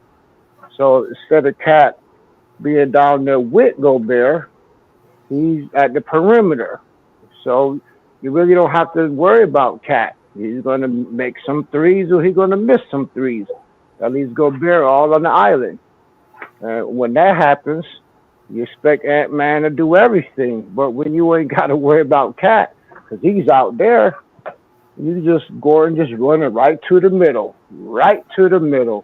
But it's just a good coaching lesson for people who think, like I said, you could just put one player on and think you could win. So now you see that doesn't work, and maybe next year they wouldn't bitch so much about PG or Harden, or maybe they learned that no, you do need a freaking system. And go Clippers next season. Go like I said, I don't care who win these finals. My team not in it. It's good basketball. It's just a good coaching moment, a good teaching moment for people who thought that we, how that stuff to say about us. Now you see the difference. That's about it. Appreciate you, my man JM. Let's go to my man Kirkland. Somebody ain't been around for a while. Where you been at, bro? Oh my gosh, I've been working. No, hold on, time out. I know you're not going to show up with SDA taking control of the series now. Hey, first of all, I've been working my ass off. That's number one. I have not purposely missed this chat because the Clippers were losing. That's not the reason why. Obviously, I'm still a Kawhi fan and everything like that, but the Clippers they fell apart. So I don't know, but I'll say this though. I mean, I was right about SGA. That's all I gotta tell y'all. But that's y'all seen it. Y'all seen the proof in the pudding. But I've been gone for a while though. I mean, I just feel like the Clippers. I don't know about the Clippers. I mean, I feel like they just kind of gave up. Not everybody, but I think I don't know. The Clippers have to make some decisions this offseason. I'm not sure where their mindset is. I mean, we know James Harden.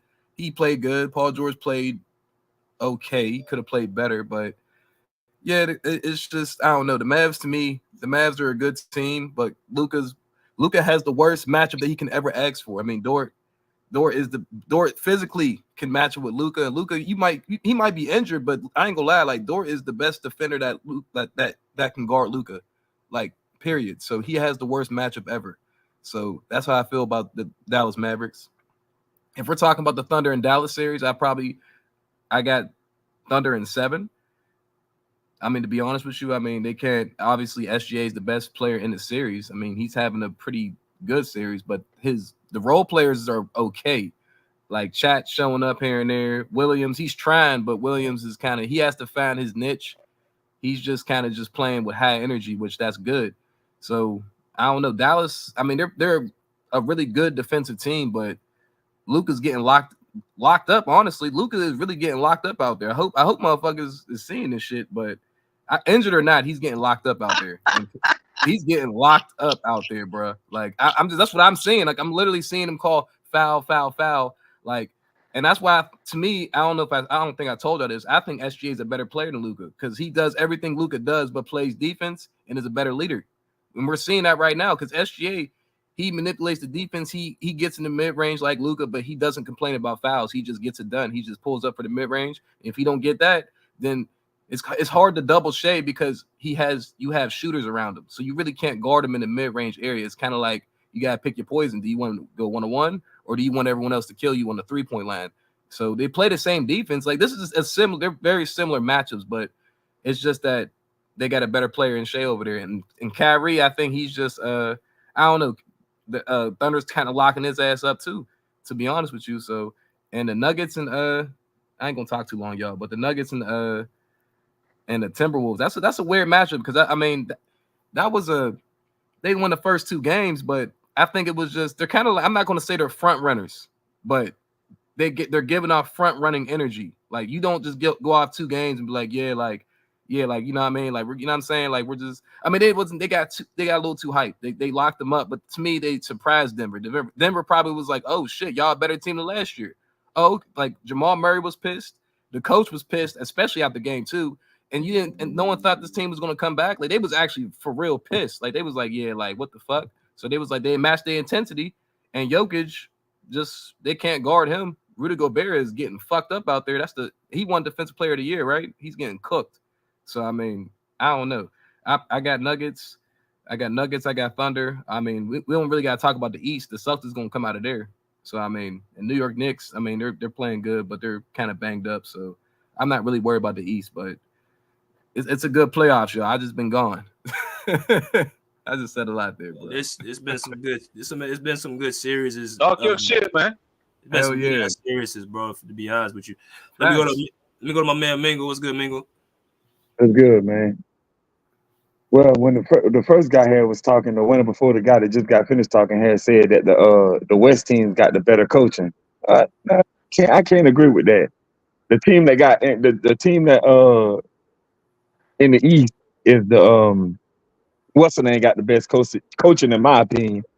But hey, that's neither here nor there. I'm gonna leave that alone. But anyway, Denver, Timberwolves done messed up. They done let Denver get back in the series, bro. Denver, I mean, the Timberwolves just look destroyed out there. I mean, if you look at their faces, look at outside of Ant-Man, if you look at the rest of those guys' faces, man, they look like they done, man. They like, man, I don't even want to play no more. I'm good. I'm ready to just go home and lay down. If you see how them guys be looking in the face, all of them look at their faces when they come off the court. They just be looking defeated, like they don't even want to play no more. Like, I think Denver done broke their wheel. I think Jokic done pretty much destroyed everybody on the Timberwolves, including Nas Reed. They say don't put Rudy Gobert on Jokic, but Nas Reed not doing no better. He killed Nas Reed too. So I mean, I don't get that whole put Nas Reed in the game. Put Nas Reed in the game. It ain't no better. To me, it's really not no better. He killed both of them. And Cat, Cat ain't gonna play defense to save his life. Cat ain't gonna play no. We ain't worrying about Cat. He ain't gonna play no defense to save his life. He just want to stand out there and shoot threes like he's Steph. But anyway, and then as far as the OKC and Maverick series, that series tricky. I think it's going to 7. I think that series is going all the way to 7 games, and I think Mavericks gonna pull it out. You know, the skin of their teeth. I think they're gonna pull it out. They're gonna win like by 3 points, 2-3 points in game 7. That's just my opinion on that. And then the Indiana done. They ain't gonna do nothing. And Boston gonna beat the Cavaliers. So that's that. That's facts. Yeah, good sentiments, bro. But I'm gonna let y'all take open panel now. So I got some more people want to come in here. Just hit that link.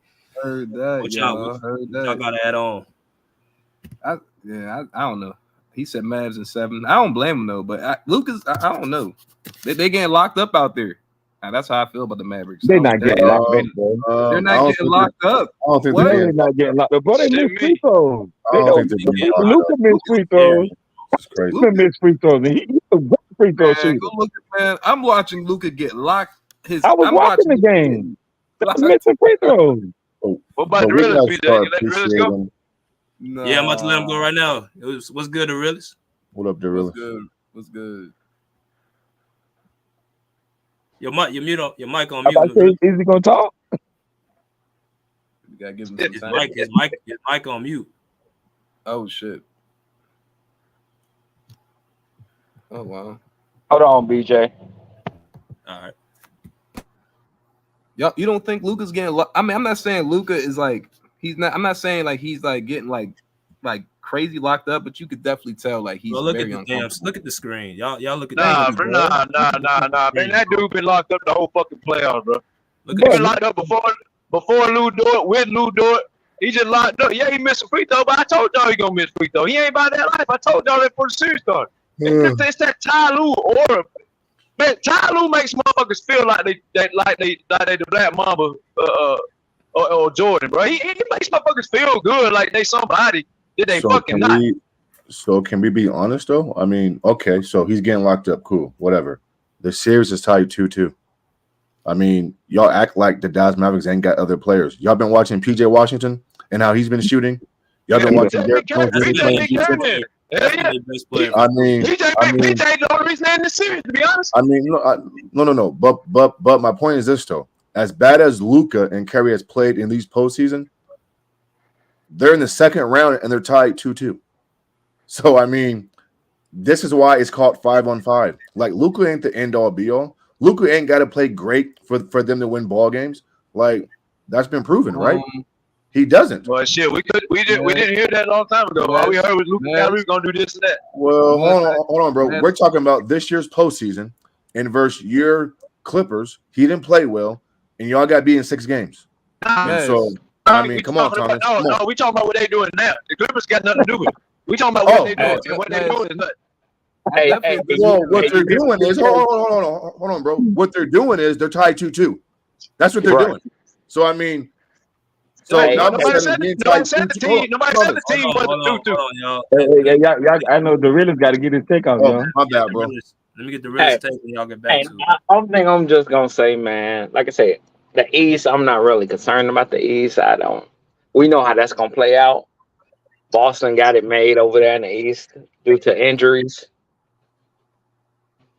But they injured themselves. Minnesota, they fucked up. Minnesota fucked up.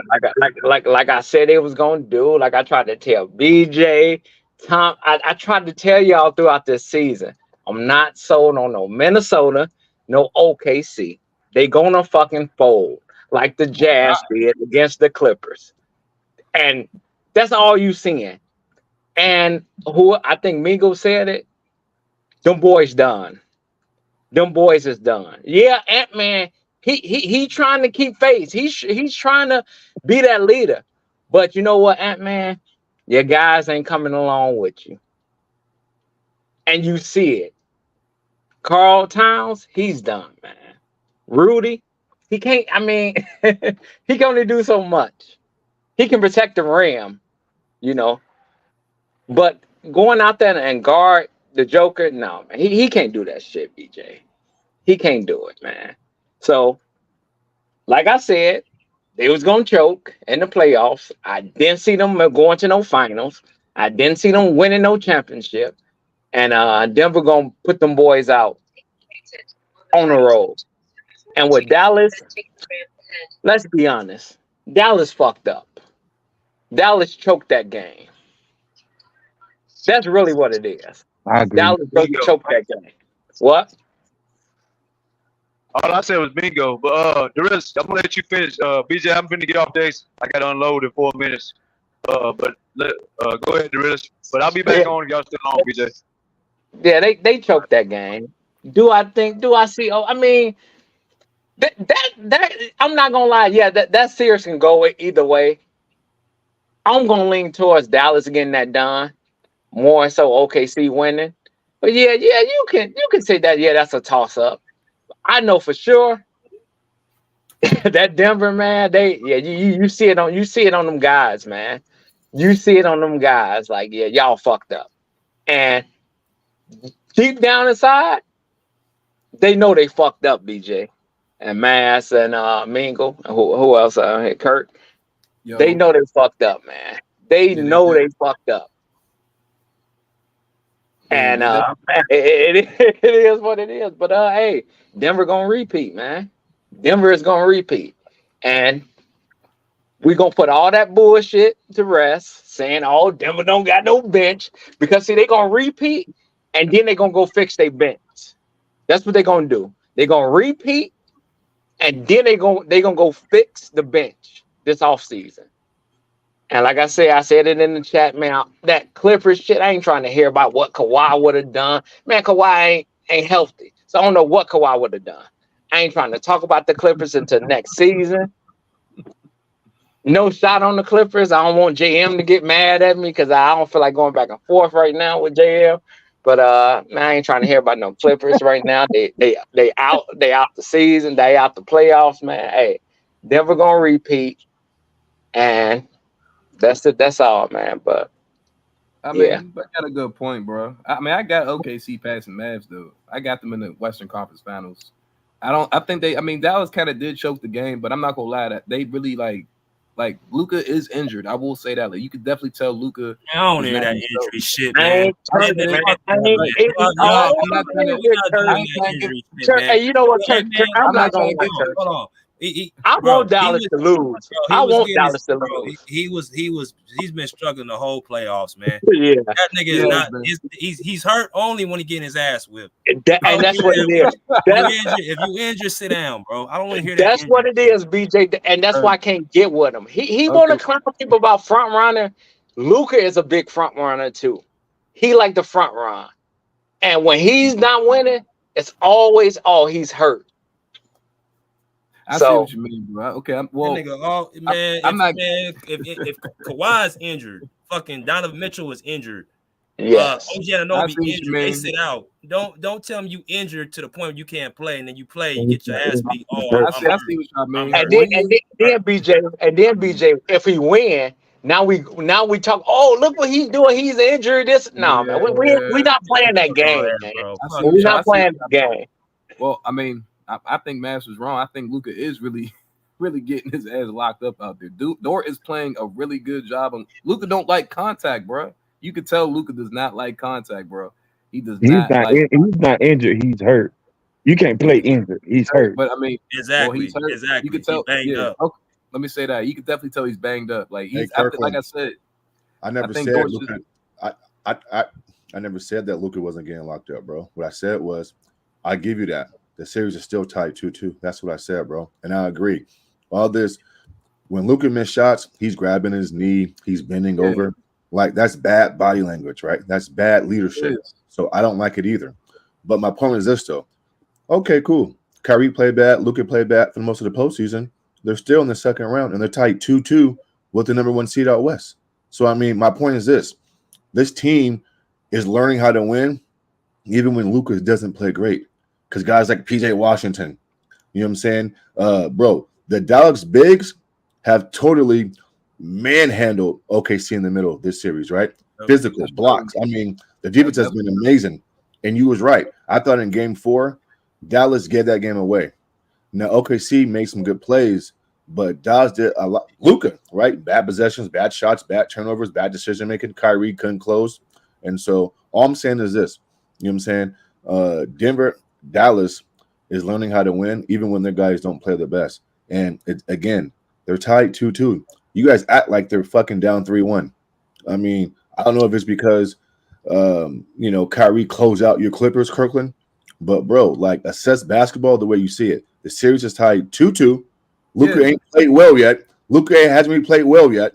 So he's due probably for a good game, maybe or maybe not. But they're tied 2-2. I mean, what's the point? I know they're tied to. I'm not saying like I got OKC, and you're right. I mean, it's a good competitive series. I got OKC in 7. What I see from Dallas, what I see from OKC, I see. Of course, like you said, their bigs is better. I mean, Kyrie, he couldn't close last night, but even from game 3, when I thought OKC had a chance, and there was like a 5-minute stretch where they was like trying to score and they couldn't, but Shai was missing shots too. Yeah. What I seen from game 4, he made shots. Like he made shots in game 4 for them to win. Well, he didn't like make like a lot of like a crazy. I mean, he did make good shots, but he made clutch shots. He made good passes. Like I just think he's just a better, like, calmer player than Luka right now. Luka's just too rattled to me. And Kyrie, like, for me, if the Dallas wants to win, Kyrie has to close out. Luka cannot close out because Luka right now, he's too frustrated right now. You can tell, bro. He's not. I'm gonna be honest. Though, T. This is where I say Dallas has the advantage because of the experience with Luka and Kyrie. So, and the front court they have with Gafford and PJ. That's where they have their advantage. But the difference, I think Kyrie's having to deal with, SGA and Jalen Williams have been given to them on the other side. So that's taken away from Kyrie's energy. I don't think that's going away. And I think Shai's the type of player, I'm watching him, dude doesn't get rattled. At all. He plays at his own speed, his own pace.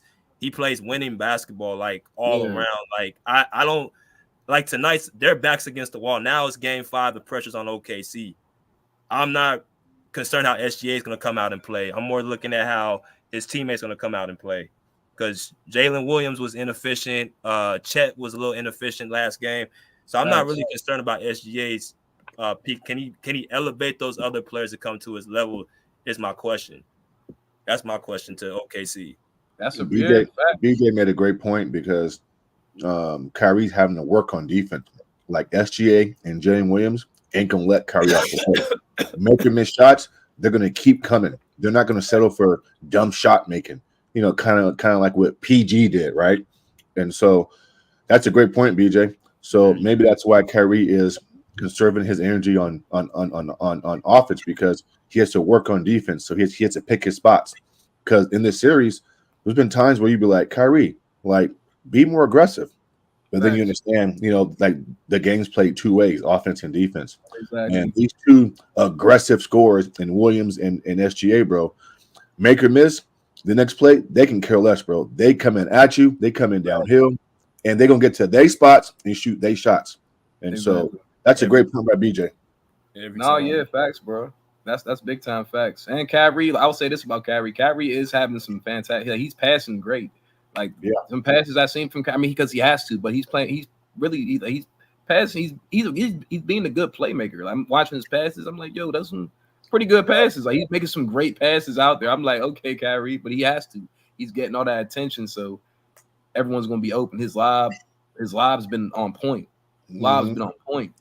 Dimes, bounce passes. I'm like, Kyrie's pretty much trying to win. Like there, and I like how Luka's getting guarded, because, like you just said, it makes like Dallas be a better team, and that's what Dallas needs. They don't need a Luka 1-on-1 every play, and they can't. Matter of fact, they need to figure out what Luka like, because with Luka, what I'm seeing, like, he really scores off that pick and roll, especially when you're behind him and he does that step back or something, or he, like, you know, does a pump fake. They need to make Luka's like just go off easier, just like, okay, like, and PJ Washington's playing great because he's getting all them wide open shots, and he's a strong dude, 6'8", making strong drives. So it's like, are you going to give up Luka, or are you going to give up PJ Washington? I'm going to give up PJ Washington every time. So, I mean, and this is why scoring is not just the only facet in basketball. When your shot's not going, or you can't get to your spots, like, the question becomes, can I affect the game in other ways? And Kyrie's passing has been on point. Him getting deep in the lane, and the little pocket passes to the big man for the big-time dunks and the corner threes. And so, because, listen, I see a much more calmer, mature Kyrie Irving, bro, because in the past, he try and put 50 on you, right? He's got that somewhat of that Kobe mentality, but he understands that in some cases that's not winning basketball. Exactly. And so even though the numbers don't look nice all the time, and people are just box score watchers, you have to watch the game and understand what he's doing and why he's doing what he's doing. And so I'm not going to knock Kyrie, bro. I think Kyrie has been great in this postseason. When he's had to score big, he did it in the second half versus you guys, the Clippers. Exactly. He was good in a couple of occasions versus OKC, but he's learning to play the game on both ends. And I think he's just now understanding that, I can affect the game without being a 30-point scorer. And some of that, too, to be honest, it's Luka, right? Luka has the ball in his hands a lot. Sure. He's selfish. And so, Luka is their main priority. So Kyrie is kind of taking a step back anyways, but I do like his mindset, bro. I mean, like, it's like he's giving you winning intangibles and winning energy. But there are moments where he has to be aggressive and fucking be old school Kyrie in this series. And so I don't know. Yeah, I agree, but you're right, bro. Let me go to Bubba real quick. What's good, Bubba?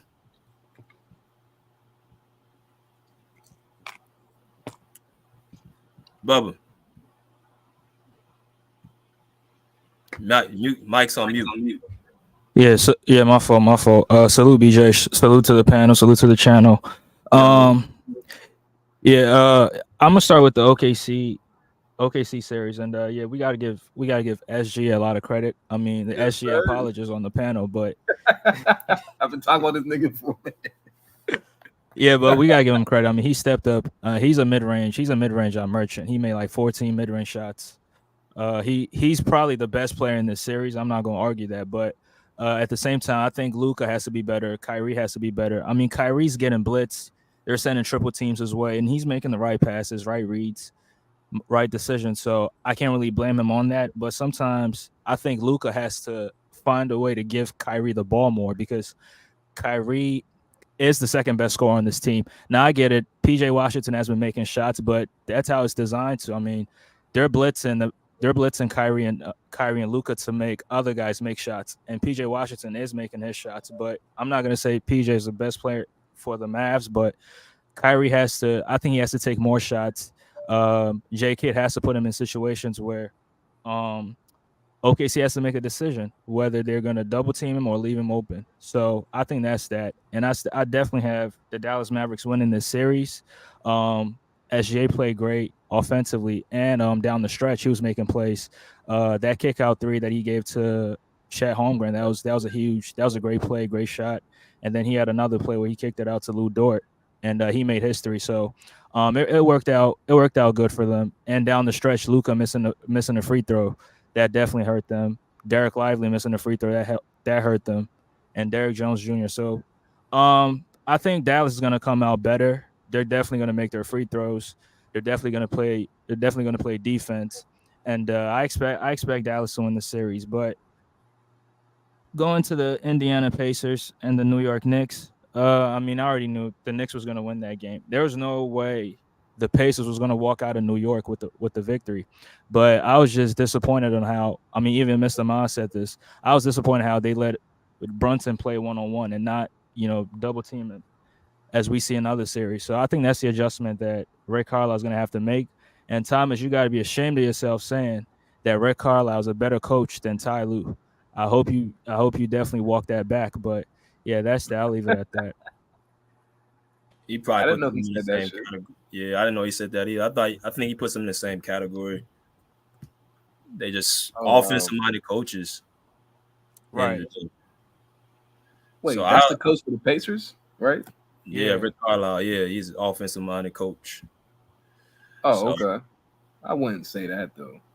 Yeah, I've seen some better defensive schemes that he's put out there in the playoff series. But I mean, that was years ago, so we not going to talk about that. Yeah, I like the Knicks. I like how they play. I like their mindset. I like how they play as a team. You got they bullied the Pacers. 53. Bro, they got 3 starters out and they got one guy off the bench who's key not playing. Like that's crazy. Yeah, they got some. Hey, Knicks got some grit though, man. Them dudes got some true grit over there, bro. Like, but they had to bully them though, because remember Pacers blew them out and they thought it was sweet. So Knicks, you already knew they was gonna come out and be like, "Yo, like what?" And then, they're not hard to bully, bro. When you got Miles Turner as your fucking center, like I can't stand that dude, bro. He irritates me. Miles Turner just fucking irritates me. Yeah, I don't like. I swear he has so much potential, but I guess he don't. He does. Like swear, like, but I mean that's an interesting series though, bro. Because like it is. I mean, it is. Because I'm not going to even say New York's going to beat them like the next game. Because correct, there you go. Win. Exactly. It's funny how a team comes out in Game 4 for Indiana, and they do that right, and then you fly.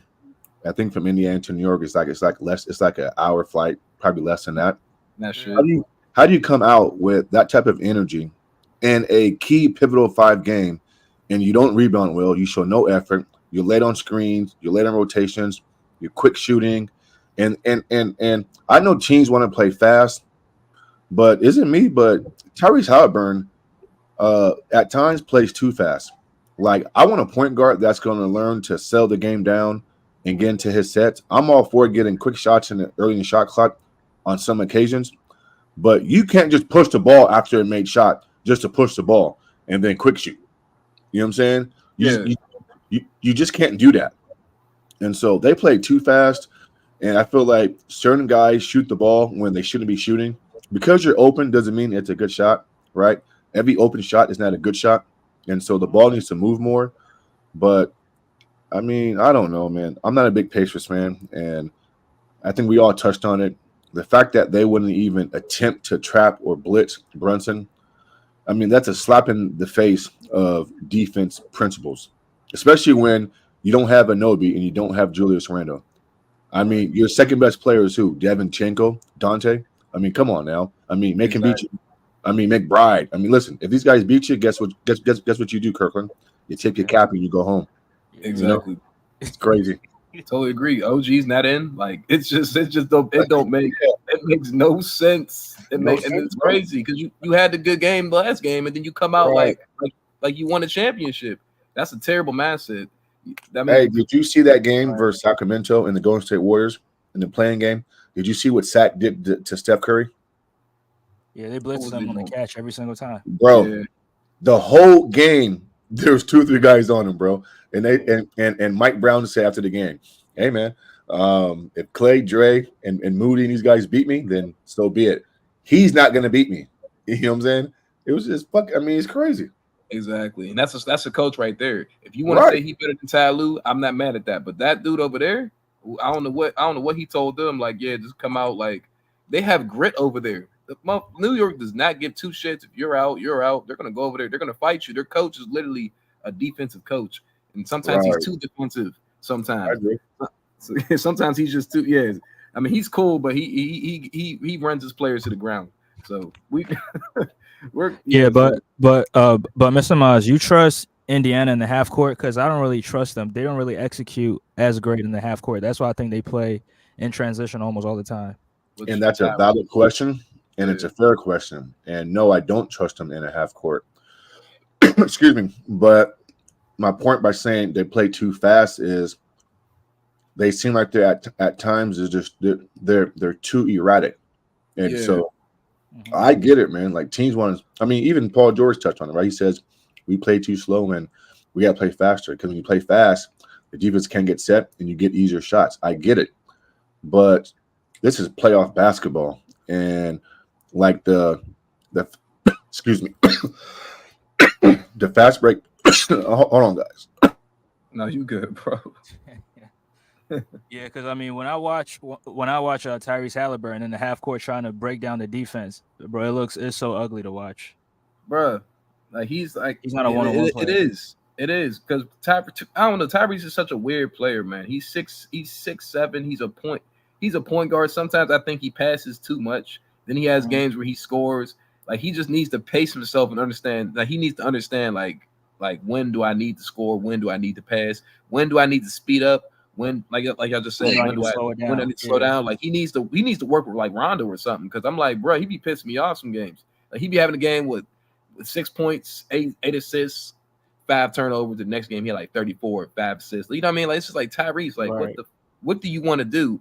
Like you have to you're a point guard. You set the tone for your team. Like he needs to talk to Rondo or something, bro. Like you're 6'7", bro. He be pissing me off, man.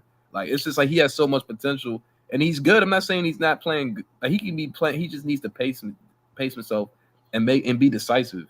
You have to be decisive, bro. You got to play the same way every night. Like you can't just I'm gonna go out score today and be like, no, I'm just gonna be a passer today. Like you're gonna fuck up your whole team, bro. You can't do that shit. That's a good point, man. Yeah, that's a great point, man. Yeah, bro. My bad. I was eating some fucking pistachios, but yeah, they play too fast, man. They play too fast, and this is playoff basketball, and so like you're gonna have to learn how to run sets and get good offense. And I think their personnel, Indiana's personnel, maybe is not fit for a half court efficient offense. So maybe they're instructed to play this way. But that's where Rick Carlisle needs to be better during the season. And the Knicks have a pretty good set defense. But you're right, though. I think Tyrese Halliburton next progression needs to understand time, pace, and score. Because he is just like it's like he don't know how to switch it up. His pace is just always the same. Yes, it's crazy, bro. Yeah, always the same, man. Yeah, he got potential though, and they're half they're half court offense. Like I mean, Siakam's good for that sometimes, but but not all the time. So, but I remember. I think it was maybe 4 years ago when he was here in Sacramento, because I'm in Sacramento and I got friends who work for the Kings. And one time I was at a Kings practice, just hanging out. Yeah, it's all good, bro. And I just remember I was kind of doing my own thing, talking to my friend, not really paying attention, and all you hear is, "Tyrese, slow down." I think it was Bobby Jackson at the time, was one of their assistant coaches. Yeah, and he was like, "Slow down," and like the way he said it was like, "Dude, like slow the fuck down. Like, where you going?" You know what I'm saying? Like you're past half court and your team is back here. Slow down, you know. And so, I mean, that's just how he plays, man. And you're right. He needs to use his height to his advantage too. Oh Like my go to God, the post game a little bit, little easy hook shot, take advantage of some of these smaller guards. I mean, and then two, literally, his bro. off. Literally, like he's literally 6'7", bro. Like, Yeah. please, you Oh, bro. definitely be Yeah, pissing me off, bro. I didn't even know that. Bro, he's 6'7", bro. He's taller than Shea, bro. He's 6'7", like Yeah, 6. he's Bro. He's tall kid. literally, yeah, bro. Like it's just like you just said, use your body. Like he just be having games where he shows up. Like okay, you be having games like you just, bro, just please, like just be a 6'7" point guard. He has the IQ. I understand that. Just watch some Magic Johnson film. I don't know, bro. Like just get bigger. I don't. He has potential though. So I'm not even. He's like what 22. I can't be too hard on Tyrese. I mean, he has his potential's through the roof. He has. Do you guys IQ, like Pascal Siakam? Are you guys big on Pascal Siakam? I mean, I was, but I mean, I think he's just he's just your third best scorer on the championship team. Right. Yeah, Exactly. I've been disappointed in him. Yeah, me too. So, me too. Yeah, he could have been playing better, but I think it's just I don't know. He might be confused out there with the role. Pacers just look confused out there a little bit. So, like y'all just said, they don't know what to do. It's kind of just like they're just running plays off the book. In the playoffs, you can't really do that sometimes. You really got to be like, okay, like what's working? What is working? I can't run different plays, 5 different plays in 5 different, 5 different sets. Like that makes no sense. You have to. Oh, I got a question. Is Donovan Mitchell playing tonight? Because I'm asking for a reason. Him and Karis LeVert might be out. No, he's out. It might be out, or he's not out. playing. DJ, he's out. Okay. Karis LeVert might be out too. He quit. He quit. Yeah, They talking about him. They talking about him. The Lakers built up a package to offer him to go to LA. What the fuck? Yeah, he was just balling. He was just making motherfuckers fall out there. I mean, he made like 3 people. Man. Hey, He's another one I'm gonna talk about too, and I'm gonna talk about him too after the Cavs get eliminated. I got some stuff about him. Yeah, I feel bad for Darius Garland, man. Oh, shit, man, he's been playing terrible this postseason. So I mean, he had a couple good games, but I mean, Cavs is I don't know, man. They just a really good team. No, I mean, not a really good team. They're just a decent team. They're a decent team. About asking about Donovan because is he injured or is he hurt? How bad is that strain? That's weird. Like what? I think he's hurt. You don't want to. He's hurt. Okay. I can respect that. Because so he doesn't. Go ahead, bro. Wait, so Donovan? Wait, y'all said he's hurt, but so he can play, but he's choosing not to play. Is that what's going on? I think it's calf strain. I think calf strain can. Anytime you hear that, I think they just go back to the KD thing. Like they don't want no Achilles or nothing like that. So they're probably thinking it at that because you can play through a strain like it's at this part of the playoffs, but to risk it for an Achilles tear and plus the Cavs are not a team that's probably gonna get to the finals. I think they just said forget we're gonna shut it down. Yeah, like Kevin Durant, you don't want to do that. Yeah, that's what I mean. Okay. Bro, there's been a lot of calf strains this playoff. Yeah, bro. Yeah, Giannis, Donovan. I mean, Jamal had one for a little bit. Yeah, there's a lot. Yeah, it's a lot. It's a lot. I don't know if it's Achilles, but you know what I mean. I know Kevin Durant. That was even Mike Conley last night. Yeah, there's a lot of calves. Like, what the fuck is going on, man? I didn't know until the second half that I got home kind of late last night, but Mike didn't play it.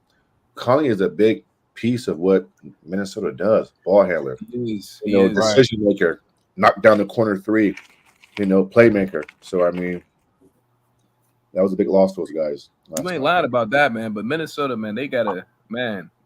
The tone quickly changed, man. And Jokic, I ain't gonna lie, this is like he's definitely scoring better than like years that he was like last year. But he's definitely like he's like this is a 3-time MVP. Like he looks like a 3-time MVP. That's what I will say because he was cooking. I'm talking like, especially Rudy, he was cooking him, dribbling him, like doing whatever he wanted. Bro, he was doing fadeaways. Yeah, he did. He shot 3s. I was like, he was sizing them up on the key. I said, oh my god. Yeah, he hit Gobert with a dream shake. I was like, oh shit. Oh my god, hey bro, Jokic, bro, he's an all-time talent, bro. I will say that, bro. Like he defensively, obviously, he's not good, but he tries. Like Jokic is like he's really a team. Like he's really a winner. Like that's what I'm seeing from him. He's a winner. Well, he's So a is Jamal Murray. versatile big. I mean, did y'all see last night? Like he gave the ball up and he cut to the basket and got it back and laid it up. I mean, Right. not too many bigs can roam and play off the ball, going downhill, being a scorer the way he That's was. crazy. I mean, he's a definition of a complete offensive player. There's not one spot on the court where he's uncomfortable at, and that's where you want to be as a basketball player, where you can operate on every inch of the court offensively, and you feel good doing it. And so, yeah, man, You ain't they're lying, pretty bro. fucking good. They're pretty fucking good, Denver. Yes, they are, bro. He And is they're coached well, What'd you say, Max? and they're coached well. Oh yeah, bro. Like I don't like, and I did like obviously I was like Minnesota's tough. I didn't say like I didn't like. I mean, I kind of had a feeling. I mean, at first I was like, Minnesota could win this series, but after that game 2 when Jamal Murray and the coach, they was furious. Like they was pissed. I was like, you really think you're not gonna come out in game 3 and like play the same defense you just played on them? Like they're like they was surprised. They was like, oh, they was pissed, man. He was pissed, Right. man. He was. He was pissed. He was on that podium talking about they didn't play the way they was supposed to play. Like that locker room probably like there's no soft shit in that locker room. He probably was like, yeah, like okay, game 3, like. But here's what makes Denver so tough. In game 4, Aaron played great. Shot 11 for 12. Jamal was good. KCP and MPJ wasn't good, right? But they still won. Last night's game, you reverse it. MPJ really wasn't good. Jamal was okay. Joker was great. But then here comes KCP hitting 4 out of 5 threes. It's just that they get timely scoring from game to game from different guys. And here's the kicker. We all thought when Joker goes to the bench, those are minutes that Minnesota can increase their lead or cut into the deficit. Denver has done a great job maintaining their lead or up in their lead, even when Joker's on the bench. And those are minutes that Minnesota can't afford to lose. I mean, they're just a good ilk, and we question their bench. And Reggie Jackson, Holiday, and Braun they've been okay. I mean, they've been okay. They have been. They have been. I just think, like you just said, my bad. Go ahead, Andre. Now I was about to say, and Aaron Gordon, because in that second quarter he took like three straight charges in a row, and Minnesota had like 3. I did not see that shit. Yeah, Aaron Gordon's been a beast, bro. He's been a man amongst boys. Oh my god, like bro. To me, Aaron Gordon is what Blake Griffin should have been on the championship team. Like that boy's athleticism and then his time, like his defense. Yeah, for real, bro. Like I was like looking at him like, yo, like this man, like he has the athleticism of Blake Griffin.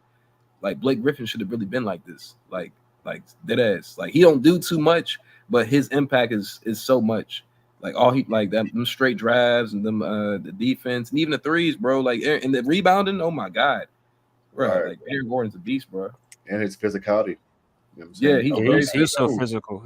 I thought Minnesota was physical. I was like, yo, it seemed like they backed down from the Nuggets. I was like, you don't win two games in a row, and then they win 3 games in a row. They're about to sweep you now. Like technically, that's a sweep to me. Like you're about to get swept. I hope they win. I hope they win game 6 because if they lose, oh my goodness. Are you talking about the Nuggets? No, I'm talking about Minnesota. I hope they win game 6. I don't know, bro. It seems like they're like kind of shocked a little bit. I don't think they think that losing 4 in a row. That's not going to look good for Anthony Edwards. No, because you basically got swept. You got swept, right? You had home court. You had home court in game 3.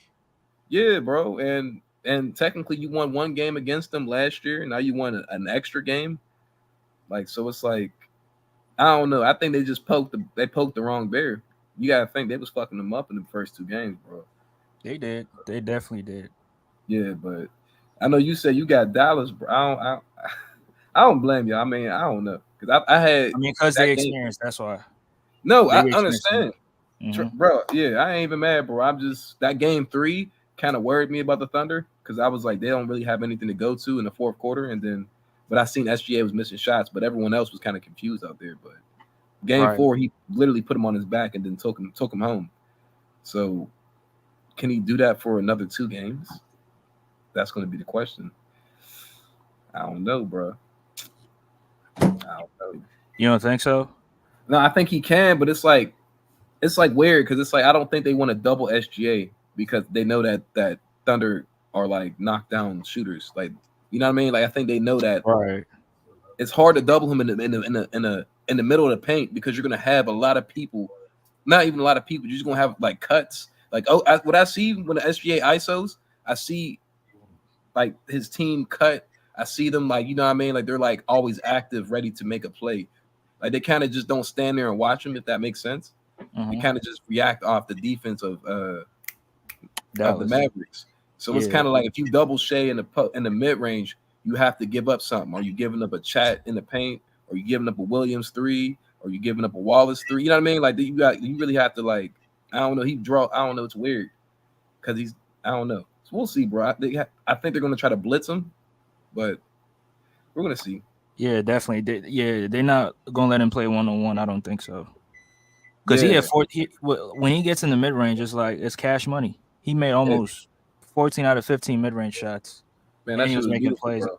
He was making plays out of the post. So yeah, that's his game, bro. I mean, that's his that's what I like about his game, bro. He made a lot of mid range shots. I don't even think he probably went to the rim like once or twice, bro. No, zero layups. Yeah, it was all mid. That's all crazy. That's what I figured. I was like, yo, he was really pulling. Yeah, that's 0 layups and 6 free throws. Yeah. Wow. All middies. What do you have, 34? Yeah, 34, I think. Yeah. I mean, his free throws went down too in the playoffs. So it was like, you know, how people saying like, oh, he was, cash on the free throws. I'm like, well, he can get a bucket anytime he wants. He's been doing this the whole year, bro. That's his game. He's been doing it for the last 2 years. Is mid-range post, like he's a student of the game. That's why I like SGA, bro, because he's actually really a dog, bro. So, but I don't know. We're gonna see, bro. They play tonight, right? Yeah, they play tonight. Yeah, 9:30 Eastern time. Yeah, I mean, I guess they can't let him go 1-on-1, but oh no, I don't think so. That's not gonna happen. And I mean, they got athletes too. I mean, Dallas got athletes, but OKC got athletes too, and they got shooters. Even though those shooters, they was a little cold. They was. But in the second half, they picked it up, and they was making threes. That is true. Isaiah Joe shot to him. I mean, former Sixer player, couldn't even crack the rotation, but gets to the Thunder, and he's getting a lot of playing time. So he was on the Sixers. Yeah, 2 years ago. I did not know that. I thought he was drafted by the Thunder. Nah. But Glenn Rivers, thanks to Glenn, they cut him, and OKC signed him for cheap, and he's doing great things. He's playing defense, grabbing rebounds, hustling, he's doing whatever. Yeah, doing a whole bunch. He is. Yeah. Beautiful jump shot though. I think OKC. I think their mentality is because if you notice, everyone does the same shit, bro. Everyone rebounds, plays defense, and if they're open, they shoot. Yeah, this Thunder team is going to be a force in the Western Conference for many years if they keep this core. Yeah, I think they should. Yeah, I agree because it's like they're all in, and everyone knows their role. Right? Everyone knows their role, and probably Lou Dort is the best perimeter defender in the NBA. So it's not Drew Holiday no more. It's not. I don't even know who's a good perimeter defender. He's definitely the best perimeter defender in the NBA for sure. Like over McDaniels. Over McDaniels. Yeah, I definitely take Dort over him. The reason why I take Dort over him, I don't know. I think Dort can move like him, and he's physically strong like him. I mean, he's not strong like him. He's bigger. He can move like McDaniels, but he's solid. Like I'm taking Dort. You know what I mean? Like McDaniels, he's a good defender, but and this is why I wanted to see OKC in Minnesota because McDaniels, you ain't gonna be able to guard obviously great players, but he definitely can't guard Shea. Like I've seen him cook him before, even though he's long. But I would want Dort because I don't think McDaniels can guard Luka, but Dort can actually guard Luka. So I mean, yeah, he's making it tough for him. Yeah, very tough for him, bro. Bro, this nigga be playing football. He be playing football on the court, bro. Yeah, so a little dirty plays here and there. You can tell though. No, yeah, he do. He be making some dirty plays out there, bro. But I mean, it's playoff basketball. So, Luka, if you want to be great, you gotta go through it, bro. Yeah, no complaining to the refs. You're right. Yeah, That's what Yeah, he's he does a doing. lot of complaining. Yeah. Oh my gosh. Yeah. Oh my gosh, man. Too much complaining, bro. Like, I'm just like, bro, it's good defense. Like, for the most part. Like, come on, bro. But we're gonna see, bro. We're gonna see. We're gonna see. I think I'm gonna hop out of here, y'all. Let y'all do y'all. Well, I guess it's the end of the chat. Yeah, it's about that time. It's been 2 hours anyway, so Oh, shit. just gonna end it right here. We'll be back on tomorrow with probably gonna talk about the Celtics and them putting out the Cavs and stuff like that. I got a video for that, so we That's back a on. Shit. All right, BJ. All right, y'all, take it easy. All right, BJ. All right, bro.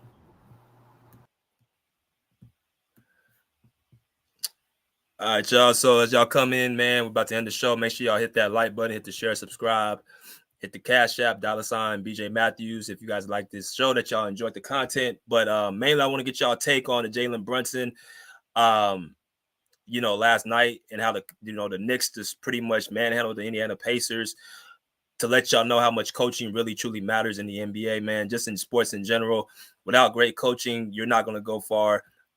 Every great player has had, a coach, help them, show them the way, win championships and things of that nature. So that's kind of what mainly this show is about. I know we got into like the Nuggets and the T-Wolves and Thunder and Mavs and all that stuff, but I want to kind of highlight that point about how big coaching is in sports. It's not enough just to roll the balls out and tell players just go out there and figure it out and play and, all that stuff, man. You got to talk about, your coach's identity.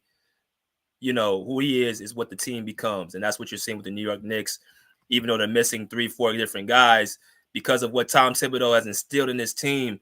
This is why you're seeing the results and then possibly, look like they're going to get a chance to really beat the Pacers. So I hope y'all enjoyed the show. If y'all are new to the show, make sure you guys subscribe, hit the like button, share your family and friends and things of that nature.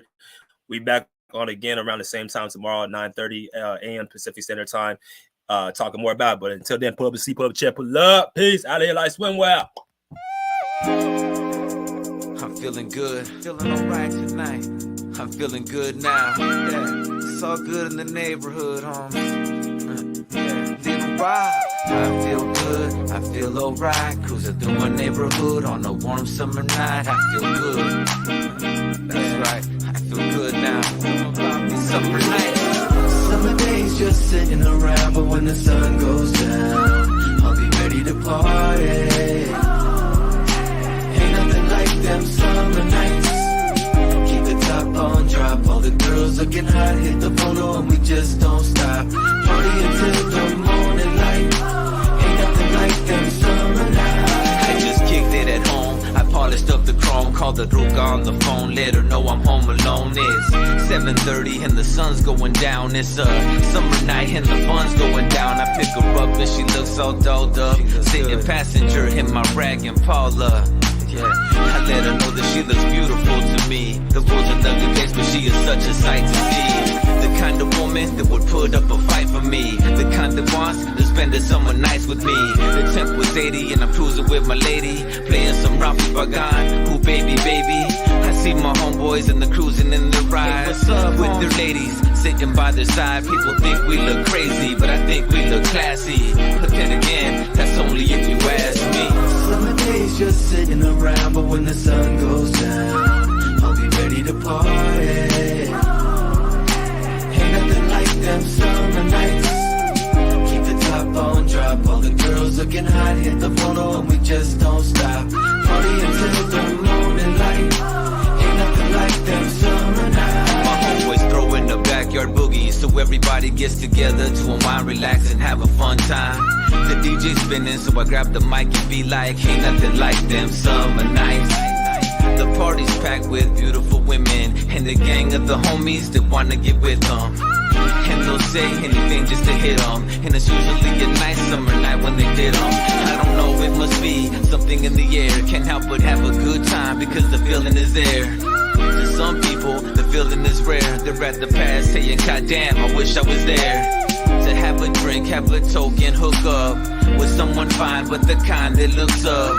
Gotta keep some pisto in the cup. Party until the sun comes up, but we give up. Summer days just sitting around, but when the sun goes down, I'll be ready to party.